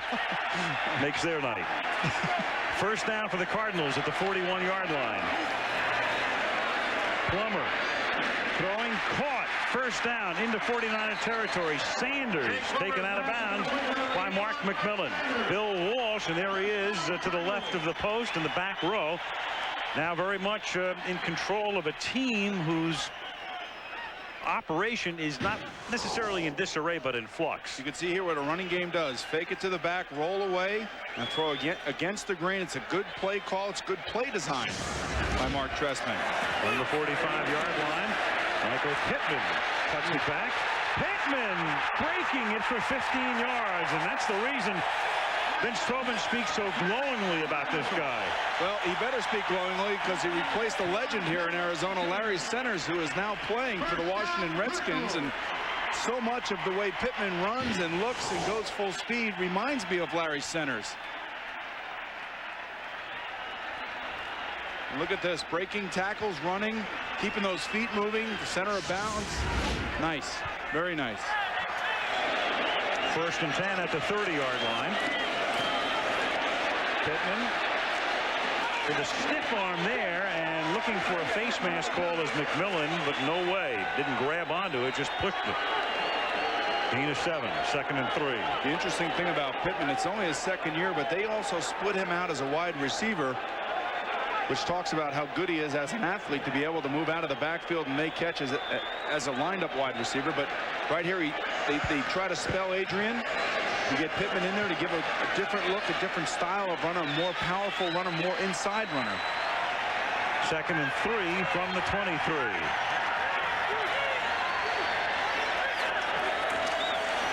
Pittman again. Bottled up. Big 3rd down play coming up. That's Bryant Young. And again, the last time we saw Bryant Young on a Monday night last year, he suffered that horrific injury. And it looked as if he would be gone maybe for the rest of his career. And here he is 9 months later and playing almost every down. Hey, it's amazing. Last week against the Saints, 65 snaps. And asked Coach Mariucci, how is he doing? He says, hey, you wouldn't even know. You would not even know by the way he is playing, the way he is practicing. 1.5 long titanium rod in his leg. 3rd down and a short 2, and it's a fumble at the 25-yard line. And it's Plummer who is able to save the day, at least for the moment. Well, 2 things could have happened here. To me, it looks like Jake fired the ball back there as opposed to taking it easy and flipping it to Pittman, and it almost looked like Pittman wasn't ready for it. His eyes were not looking the ball in. In regular motion and regular speed, it looked to me as if the ball was coming pretty hot. So now a 43-yard field goal attempt by Chris Jackie. Scott Player to hold it. From 43. Right down Broadway. And Maine and Rural and Southern and all the other streets around here. 109 remaining in the 3rd. Ball game, Al. You betcha. 17-10. San Francisco.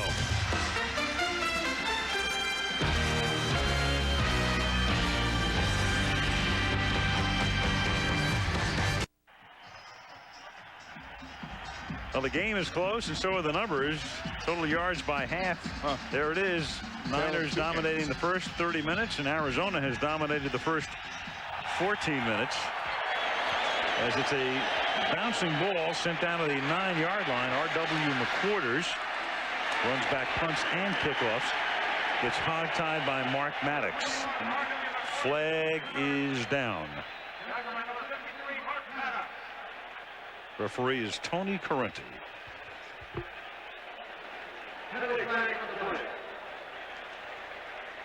Be holding, I believe, against the 49ers. It is.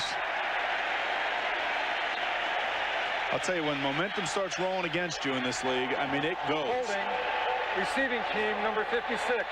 This foul occurred during the return. 10-yard penalty. First down. That's Joe Wesley. Let's go to Lesley. Al, was one of the most famous comebacks in franchise history in 1988 when the Cardinals trailed 23-0 in the 3rd quarter, and Neil Lomax found Roy Green on a fade pattern, a touchdown with 3 seconds left. And Roy, you just told me this comeback could remind you of that one. It is kind of reminiscent. You know, we came out in the 2nd half, we got a touchdown early, and then a field goal as we just did now, and then I had 2 touchdowns after that, so maybe it can happen again. You played with everyone from Neil Lomax to Jim McMahon. What impresses you about Jake Plummer?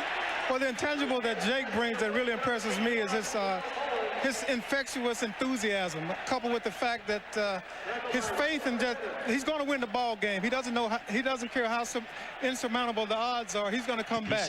That permeates throughout the team, and they really believe in Jake. Well, he's done it before. Thanks, Roy. Back to you, Al. Thank you, Lesley. Whoa. 1st and 10. Well, he's right. I mean, he's right about Jake. No question. Right on the money. Meanwhile, Garcia completed a pass to Owens for a 1st down. Now throws to Owens, so he's found a new favorite target. That's close to a 1st down. Mariucci said, put the ball over here. Well, you know, the interesting thing is now all of a sudden 49ers realize you can't be conservative. You got to come out here and you got to start throwing. I mean, this is the NFL. This kid is playing in the NFL, and he's here for a reason. They got rid of their 1st-round draft choice, Jim Druckenmiller, and replaced him by Jeff Garcia. And you can see in the last 2 passes were right on the money. He looks poised and he's making plays, and he realizes now that the time is going to run out in the third quarter and let it run to the fourth. And at the end of 3 in Tempe, the 49ers lead the Cardinals 17-10. Monday Night Football returns from the desert after this from our ABC stations.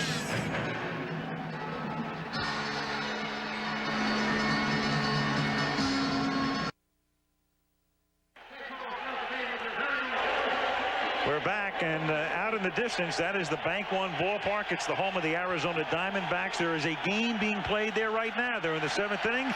Arizona leads Colorado 8-3. The newly minted NL West champion, Arizona Diamondbacks. And back at Sun Devil Stadium, the 4th quarter begins with a swing out to Garner, who's taken out of bounds by Tommy Bennett. Al Michaels, Boomer Esiason, Lesley Visser in Tempe, Arizona. One of the things that I really like, what I'm seeing now from the 49ers, is they're allowing their backup quarterback to make the plays, to give an opportunity. You cannot protect players in this league. If you're going to try to protect the player, you're going to lose the game. I think we saw it last week with Atlanta. You know, you just got to come out and you got to play. You got to hope that your backup quarterback has enough in him to make the plays that you need. And if he doesn't, why is he on your roster? Right. 2nd and 11. Here comes the blitz. And it turns out to be effective against the run as Garner gets stacked up by McKinnon. Again, if you joined us late, Young took a massive shot, Steve Young, at the end of the first half. The initial report, no concussion. He refuses to get out of uniform. Mariucci, though, telling his people, and Lesley Visser reported it at halftime, that Steve said, I made a mistake. Steve Mariucci, that is. I made a mistake 2 years ago. I put him back in after he'd taken a vicious shot. I'm not going to do it again tonight. So he's done for the evening. 3rd down and 12 at the 38-yard line. Garcia gets it off into traffic, and it's incomplete. Interference. Jerry Rice looking for 2 flags. How many times do we hear out, why don't they throw it past the first down sticks? Well, these are one of the reasons why you don't do that.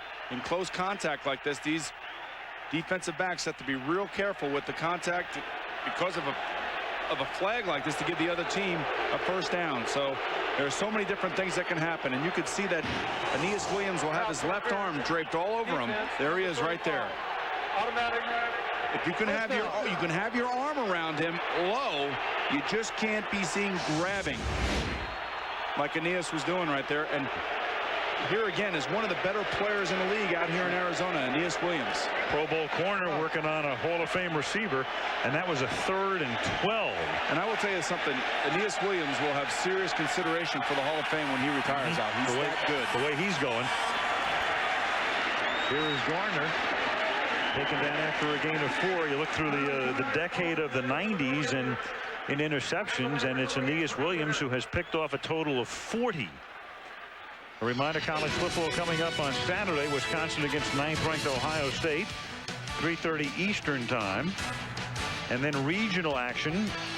Kansas State, Texas, UCLA, Arizona State, North Carolina, Clemson. Check your local listings for the game in your area. I think the problem that is a dog Aeneas Williams is that he's been out here in the desert, and the team has not been that good throughout his career. And finally, in the last few years, he's getting the recognition that he deserves. Show blitz. Here it comes. 2nd and 6. Again, it's effective against the run. Garner can't get out of the backfield. Rice and Drake are there. That Niner line now really being tested, and we also want to mention, speaking of their offensive line, their longtime assistant coach Bob McKittrick, battling bile duct cancer and unable to make this trip, and the Niner folks, to a man in the organization, want Bob to know everybody's thinking about him, and so are we. Absolutely. In the meantime, Pat Morris, who was the tight ends coach, is now taking over the offensive line. And now that's not so much the offensive line, it's the defense of the Arizona Cardinals plugging holes. And Garcia's got to pay attention. Oh, he's going to lose. There he goes. He's going to call timeout. But you can see that Dave McGinnis is putting the pressure on Garcia to read the defense. And that's exactly what he needs to be doing right now when you have a young quarterback on the field.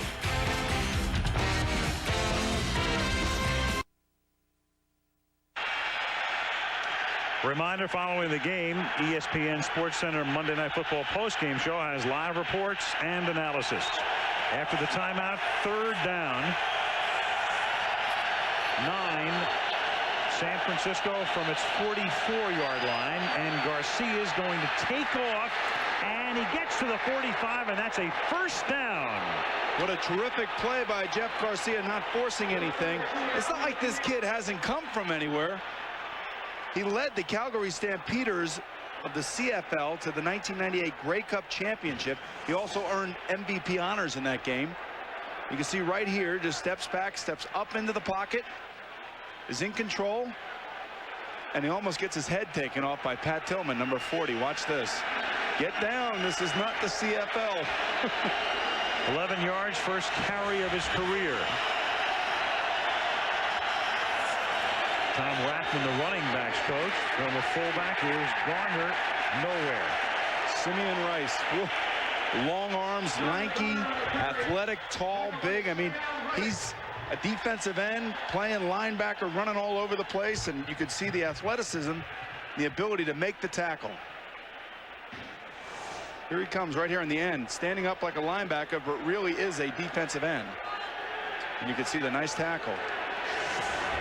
He is really coming into his own. There's Mean Joe on the right, and Mark Smith, the holdout that just signed last week. This could be a pretty good defensive line when it's all of a said and done now. Second down and 10. 4 receiver set. Play clock down to 1. They go out to Stokes. J.J. Stokes has been silent tonight. He's had a silent night. Run out by Aeneas Williams. And now you're going to have a flag on J.J. Stokes for putting his hand in Zach Wall's face. So he has a silent night until now. Makes a catch and then negates it and then some.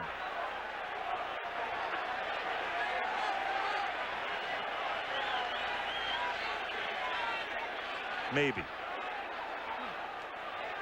It's going to take him back 15. You could see right there reading his lips.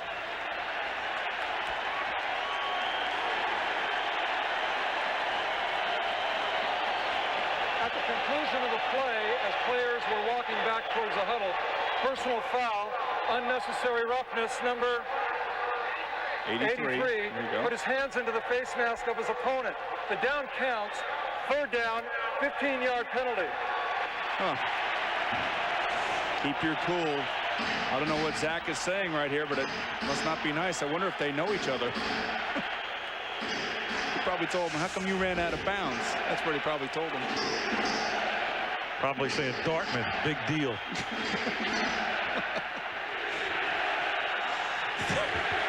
The green wave. Third down and 20 from the 45.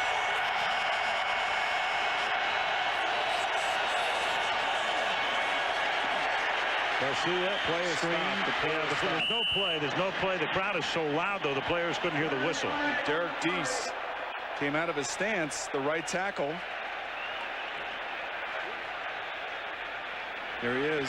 Prior to the snap, false start. Number 63, offense. 5-yard penalty, remains third down. No, the interesting thing about Derek Deese tonight, Al, is not only is he playing right tackle on selected plays, he's moving inside the guard. And he has to know both positions. He's pulling on run plays and he's pass blocking on pass plays, and it's really, I've never seen it before. I've never played with anybody that has done that. Not an easy game for Derek Deese, but take a look at the penalties. 49ers have had only 5 penalties in their first 2 games and 8 tonight. Third and 25. And they give it to Garner. And he only picks up 9, so they're going to punt from about midfield. I think you're just playing field position there. You don't want to have your young quarterback drop back and maybe force an interception or take a sack and fumble the football. So smart play that time by the 49ers. They're just playing field position, trying to back up the Arizona Cardinals. Do you have any plays for 3rd and 25? 9-yard gain and a punt. That's about as good as you're going to do. Even the genius Bill Walsh has to put his hand to his head. He can't figure this one out. Stanley to punt.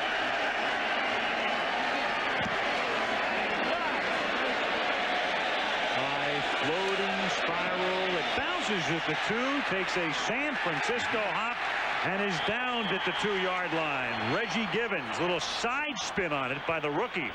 Good-looking young punter. Good night for him. 9:17 left in regulation. Niners by 7.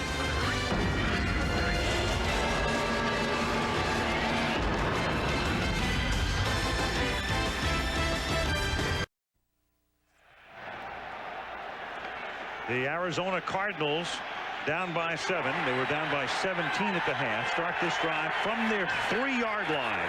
And Plummer gives it to the fullback to try to get some space. That's Makovica, the rookie out of Nebraska, for a gain of 2. It'll be 2nd down and 8.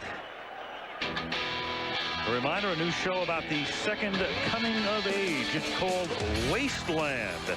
And it premieres Thursday, October 7th, right here on ABC. Marissa Coughlin and a very good cast in Wasteland. You want to see that, don't you? It's pretty good to me. Good show. 2nd down and 7 from the 6-yard line. As Plummer throws deep, flag is thrown, and it is picked off. It is picked off by Walker. He's inside the 30-yard line and back to the 23. It's going to be interference on Walker, so that's doesn't really mean too much. They tried to double move Walker, and on the second move, he actually jumped in front of the receiver and hit him past the 5-yard marker. Crowd loves it. Vince loves it too, even though, I mean, that's you would never know. That's the thing. Vince. Defense, number 38. Automatic. First down. Vince is he's the Tom Landry of the 90s. Right. Take a look right there. Frank Sanders faking the slant inside and trying to get back outside. And Walker, it's tough on defensive backs, but the fact of the matter is if the guy is actually trying to avoid you, you can't bump into him, and that's exactly what Walker did right there. But it's a tough deal. Tough deal for defensive backs in this league. They want points on the board. They're the ones that usually get penalized. 1st and 10 up at the 18-yard line. 8.5 to go. And here's Jake audibling to a play, and then the defense audibling out of their initial defense. And Plummer really gets smacked because breaking through was Junior Bryant. Let's go to Lesley. Al, I found the busiest man in sports. I saw him at the fight in Las Vegas a week ago. Since then, he's played in a couple golf tournaments. Charles Barkley, if you were a football player, what position would you play? Lesley, I wouldn't get off the bench. I'm not tough enough to play football. I mean, you're sort of like a Charles Haley type. No, Charles Haley is my favorite player. So I had to come watch him tonight. I'm pulling for the Cardinals, though. What about for you? You're going back to Houston. Is that for one more shot at a title or one last shot? Well, I'm not sure of that, but I think we're going to have a good team, you know, which is the Francis kid, and hopefully we can sign Shandon Anderson. If we get those 2 guys, we're going to be really good. And you just ignore those new NBA rules. Well, they can't stop me. I don't care what rules they put in. Thanks, Charles. Sounds like a football player. And Lesley, tell him that Francis kid, his name is Steve Francis, and he's from the University of Maryland. Thank you. And you can also tell him his favorite player, Haley, just knocked down that last pass. 3rd down and 10. If there is a more disruptive force in football than that man right there, I don't know who it is. 3rd and 10 from the 18. And that is caught.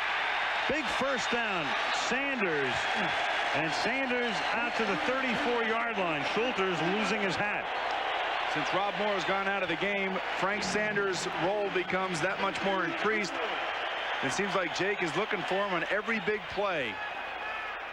You talk about cutting across the middle and taking some shots right here. Frank Sanders shows the toughness that is needed. And watch Schulter's helmet come right off. Oh, there it goes.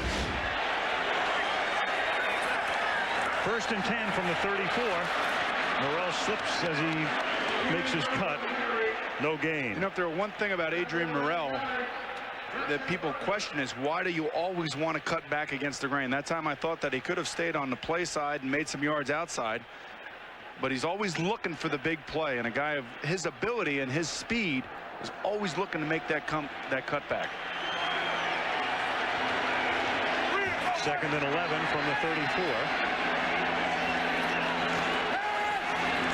Jake has that one knocked down. So the Niners knocking down pass after pass. That's Brenson Buckner. You know, Boomer, you think about the franchise, the Cardinals, they were a charter franchise. The Chicago Cardinals through St. Louis to Arizona. This is their 80th season of football. They have played in 80 years one, count them, one postseason home game. It's an amazing. 1947, Comiskey Park in Chicago. Well, I think one of the problems, too, for them is since they came out here in Arizona, the first part of their schedule, most of it is away. So they get off to a bad start. And they start in a hole as the season starts. That's why this year, winning one of the 2 games was a big feat for them. 3rd and 11, and there goes the snake again, and he's to the 45, and that's close to a first down. Let's see where they put it as we widen out. You can see that they're going to mark it on the left side of the 45, a little short. Junior Bryant stopping him.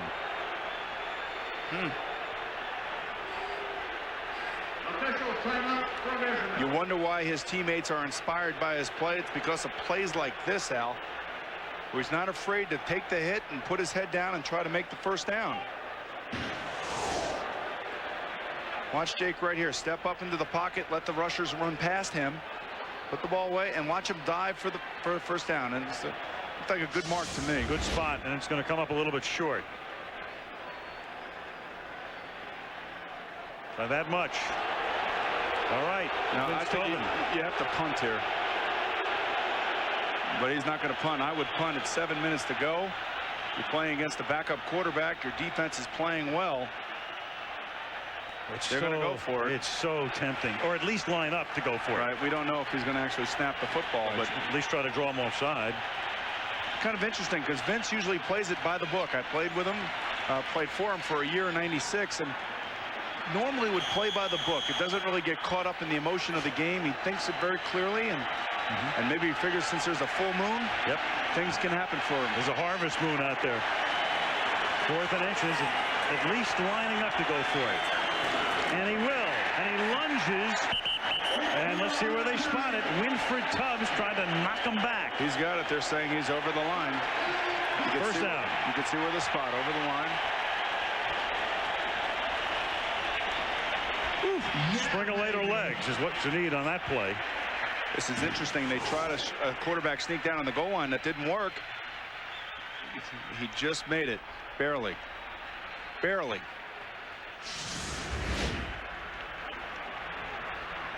Mariucci has seen Jake's act before when Steve coached the Cal. They played Arizona State here in '96. Plummer. Complete gain of 6. That's Johnny McWilliams, backup tight end, making the catch, his first of the evening. Less than 6 minutes remaining in the 4th. Another report from Lesley. Al, just one more update on Steve Young. According to Dr. Richard Clint of the 49ers, upon further examination, Steve Young did suffer a mild concussion. He, of course, will not return. Al. Thank you, Lesley. Next week they will play the suddenly to be taken very seriously Tennessee Oilers. Oh, absolutely. At Pregame. Terrific running back. What did I say? The Oilers. How am I doing? The Tennessee Titans. Right. 2nd down and 3 from the 48-yard line. And this is Morrell, and he loses the ball, but after the play had been whistled dead. And you think about the way things are going in the NFL right now, well, who knows who's going to be on the top of things in about 4 weeks from here. You can see right here the ground causing the fumble, and everybody should know the rule by now that that's obviously not a fumble. The ground cannot cause a fumble. It was pretty close. Ball was starting to come loose. 3rd down and 2 from the 47-yard line. Double tight end set. Jake's going to throw. Caught. First down. Frank Sanders to the 40-yard line. Well, if you've never heard of Frank Sanders, well, tonight you're hearing about him and watching him play. He's a big-time receiver. He can make plays for you. And run a little 5-yard out pattern on 3rd and 2. Not that easy. It's to the wide side of the field. Frank's got to run a good route, keep R.W. McQuarters away from him, give him the thought that at least he might go by him. And Jake threw a nice, accurate football. From the 40, Morrell, big-time play. Marvin Washington. Actually, the first time we've called his name tonight, the longtime Jet. Ex-teammates. Left Denver, yep. Left Denver to come here. And Morrell and Washington teammates for the New York Jets. See right here, nobody actually blocks him. He just beats looks like Hardy, number 80, the tight end, to the point. It's a hard block for the tight end to get down on what they call a pinching defensive end. The defensive end is lined up and he's set to come inside. And the tight end's got to get off the ball quicker. Jim Moore's defense digging in right now. 2nd and 16. Pittman's in the backfield. Plummer under duress, taken down. It's Bryant Young. So a pair of huge plays, Young and Washington, and that's 5 sacks of Plummer. That's the first in the second half. And the ball is back at the 49-yard line. They have to get to the 49er 29. So you're looking at 3rd and 22. Oof. Against a 3-man 49er front.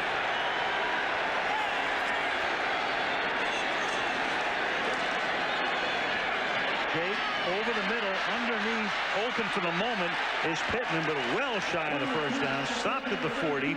It's going to be 4th down and 11. Ken Norton was playing in the middle. The Niners with 3 linemen, 7 DBs, and Norton in the middle. And this is where they'll punt the ball and they're going to play defense. And one of the things that Jake had, he had no choice but to drop it off right here. Everybody is deep and covered. You just got to take the guy that's open in that situation. You don't have to force it. You still have plenty of time to play defense. So the Cardinals will have to punt, and then they're going to have to take their timeouts on defense, and they have all 3 left. And they'll also have the benefit of the 2-minute warning. And back to fair catch it. McQuarters, Rice was also back there, only to fair catch it had the ball come his way. 2:32 left in regulation. San Francisco trying to hold on. And there's Jake Plummer. And now, you know, is the script being written for another comeback or what? Well, they figure to get the ball back, and with a lot of time, even though they're going to have to take their timeouts on defense now. They have 3 timeouts through the Cardinals, plus the 2-minute warning. The Niners have the ball at their own 16, leading by 7. And Garcia starts by handing it to Garner, and he picks up 5. And one thing the Cardinals are going to have to do is they're going to have to stop him. I mean, to benefit from your timeouts, you've got to stop them along the way. And they take their first time out here. And this is a great opportunity for Garcia, who is a mobile quarterback, to run a play fake, get out of the pocket, don't go out of bounds, don't throw it away, and don't stop the clock. 2nd and 5 when we come back. Timeout, Cards.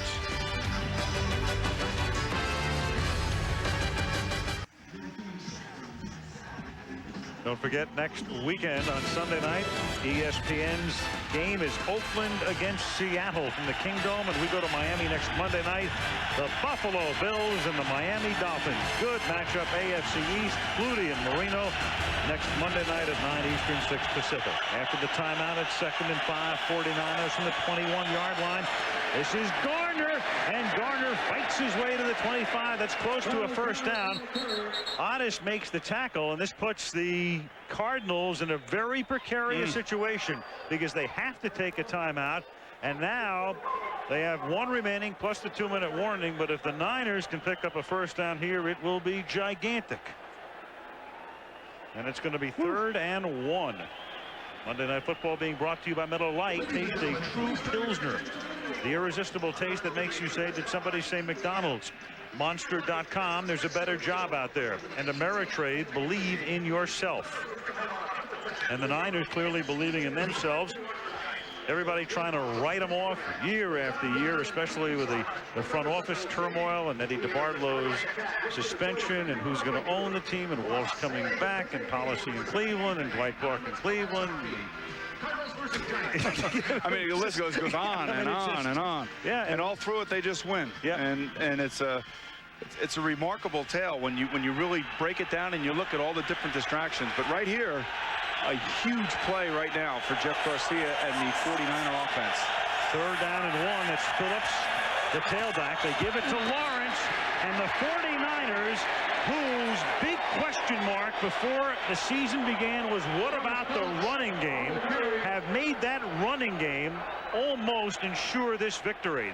And Mariucci says, oh yeah, as we go to the 2-minute warning, and the Cardinals have only 1 timeout left. Niners now on the verge of going 2-1.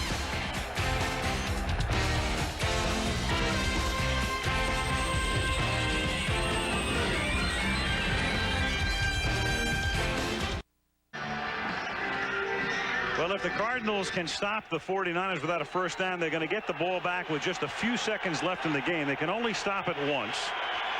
And then the 49ers can take all but about 20 seconds off the clock. And on first down, this is Garner.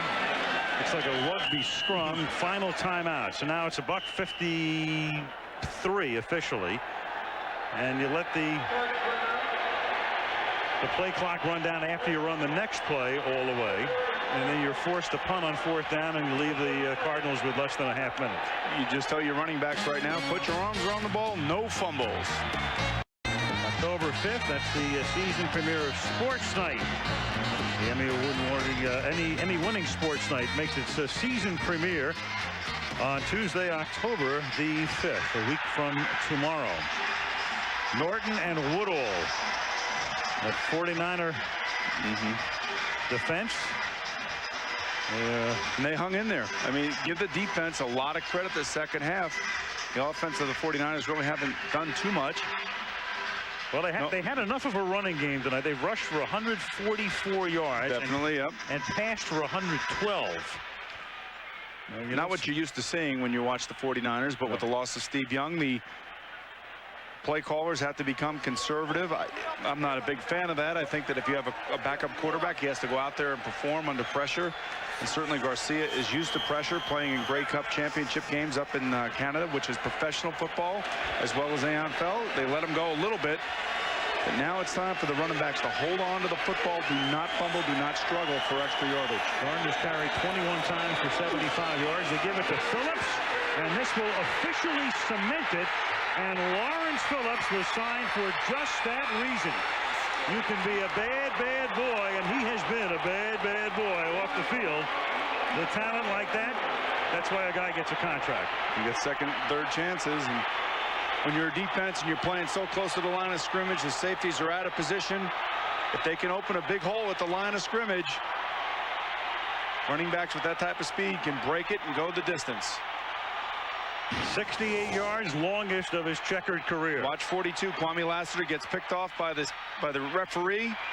Aeneas Williams gets blocked by Jerry Rice, the Hall of Famer, I would say, and Tommy Bennett took a wrong angle. That's what happens when you're playing that close to the line of scrimmage. Ritchie for the point after. Whew.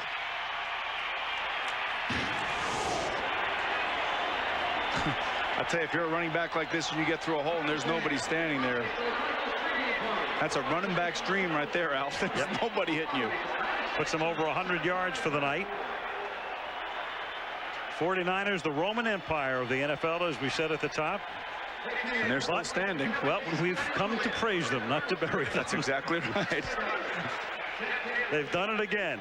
They've done it without Young. They've done it with an offensive line that was in disarray after last week. It's an amazing thing how just certain organizations just know how to win, and they just continue to win no matter what the hurdles are. No matter if you lose your quarterback for a half, you find a guy that can go in there and he can just hand it off. He can make the plays. Bill Walsh. And I think he's breathing a sigh of relief. Absolutely. Steve Young, and they'll wonder about his availability for next week, but 6 days to recover. They'll take on the Titans at 3-con. Arizona will go to Dallas to meet the Cowboys coming off their bye. And you would think because of the shift at the offensive line when they moved Derek Deese outside and moved Jeremy Newberry back inside, they ran right behind those two for that touchdown run of Lawrence Phillips. 49ers 212 yards rushing, 112 yards passing tonight. Whatever it takes, they have figured out another way. Ritchie fielded at the 1. This is Mario Bates. Upended at the 17-yard line by Chike Okorafor. Well, the Cardinals had an opportunity. They had an opportunity at the end of the first half. They had an opportunity on the last drive that they had here, and they've just basically squandered their opportunities away, either with poor play or turnovers.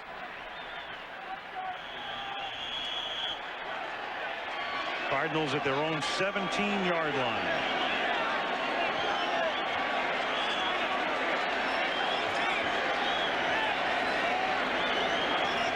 Plummer out of the shotgun.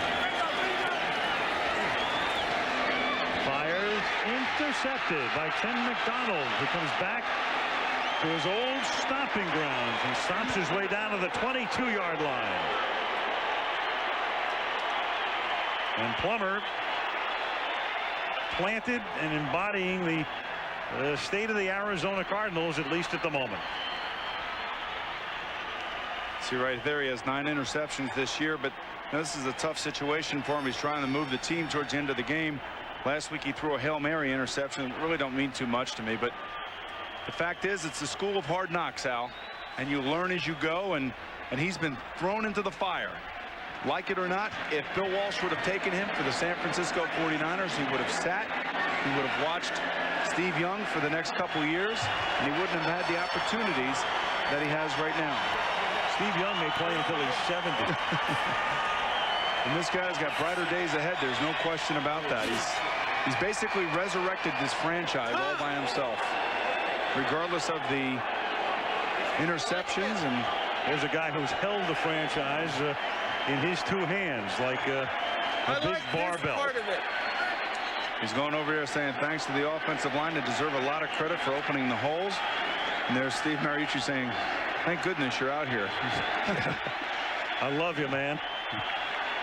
And what did Jeff Garcia do? He just came right in, ran the offense. It wasn't pretty. It was conservative at best. But I guess when you are on a good team, you have a good defense, and you got the lead, you can do that. And when you need to play clock ball, they did. And Vince Tobin can only exhale through his mouth and think about the Dallas Cowboys at Texas Stadium and what's going to be a very important game for Arizona next week. And Mariucci upset because there's another kid on the field who. And I said earlier, there's the best receiver nobody's ever heard of, Frank Sanders. If it weren't for his one fumble, the game could be different right now. And it's just teams that are. I played here in '96, and we had moments like where we thought we had turned the corner, and we didn't, and we lost. But this is a young team with a lot of good young football players on it, Al, and they have a bright future, and I still think that they're a playoff caliber football team. They got there last year, and Tobin thinks they're better this year, and they can't seem to keep spectators off the field, and so they start to wind the clock to the officials now, and that'll do it. It's all academic. As the game officially ends, Mariucci and Tobin exchanging handshakes at midfield. Plummer will try to get his team ready for a visit to Irving, Texas on Sunday. Steve Young with a little R&R this week, and we'll see about his participation against the Titans next Sunday. But the Niners leave the desert with a win 24-10, and we'll be back in a moment with the play of the game.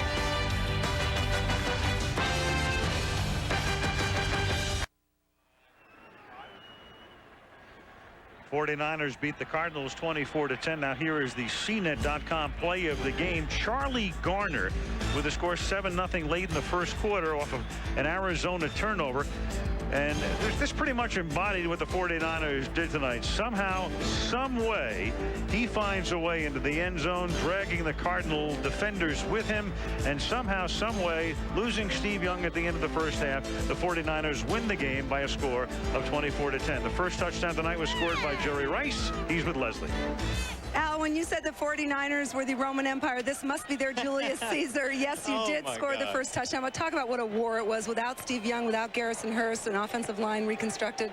Yeah, it was very difficult. You know, Steve took a shot, but Steve is a warrior. So, we went in for halftime. He came back out on the sidelines. He seemed to be very coherent, and I'm sure he's going to be back in there next week. But I felt like Jeff Garcia came in, did an excellent job.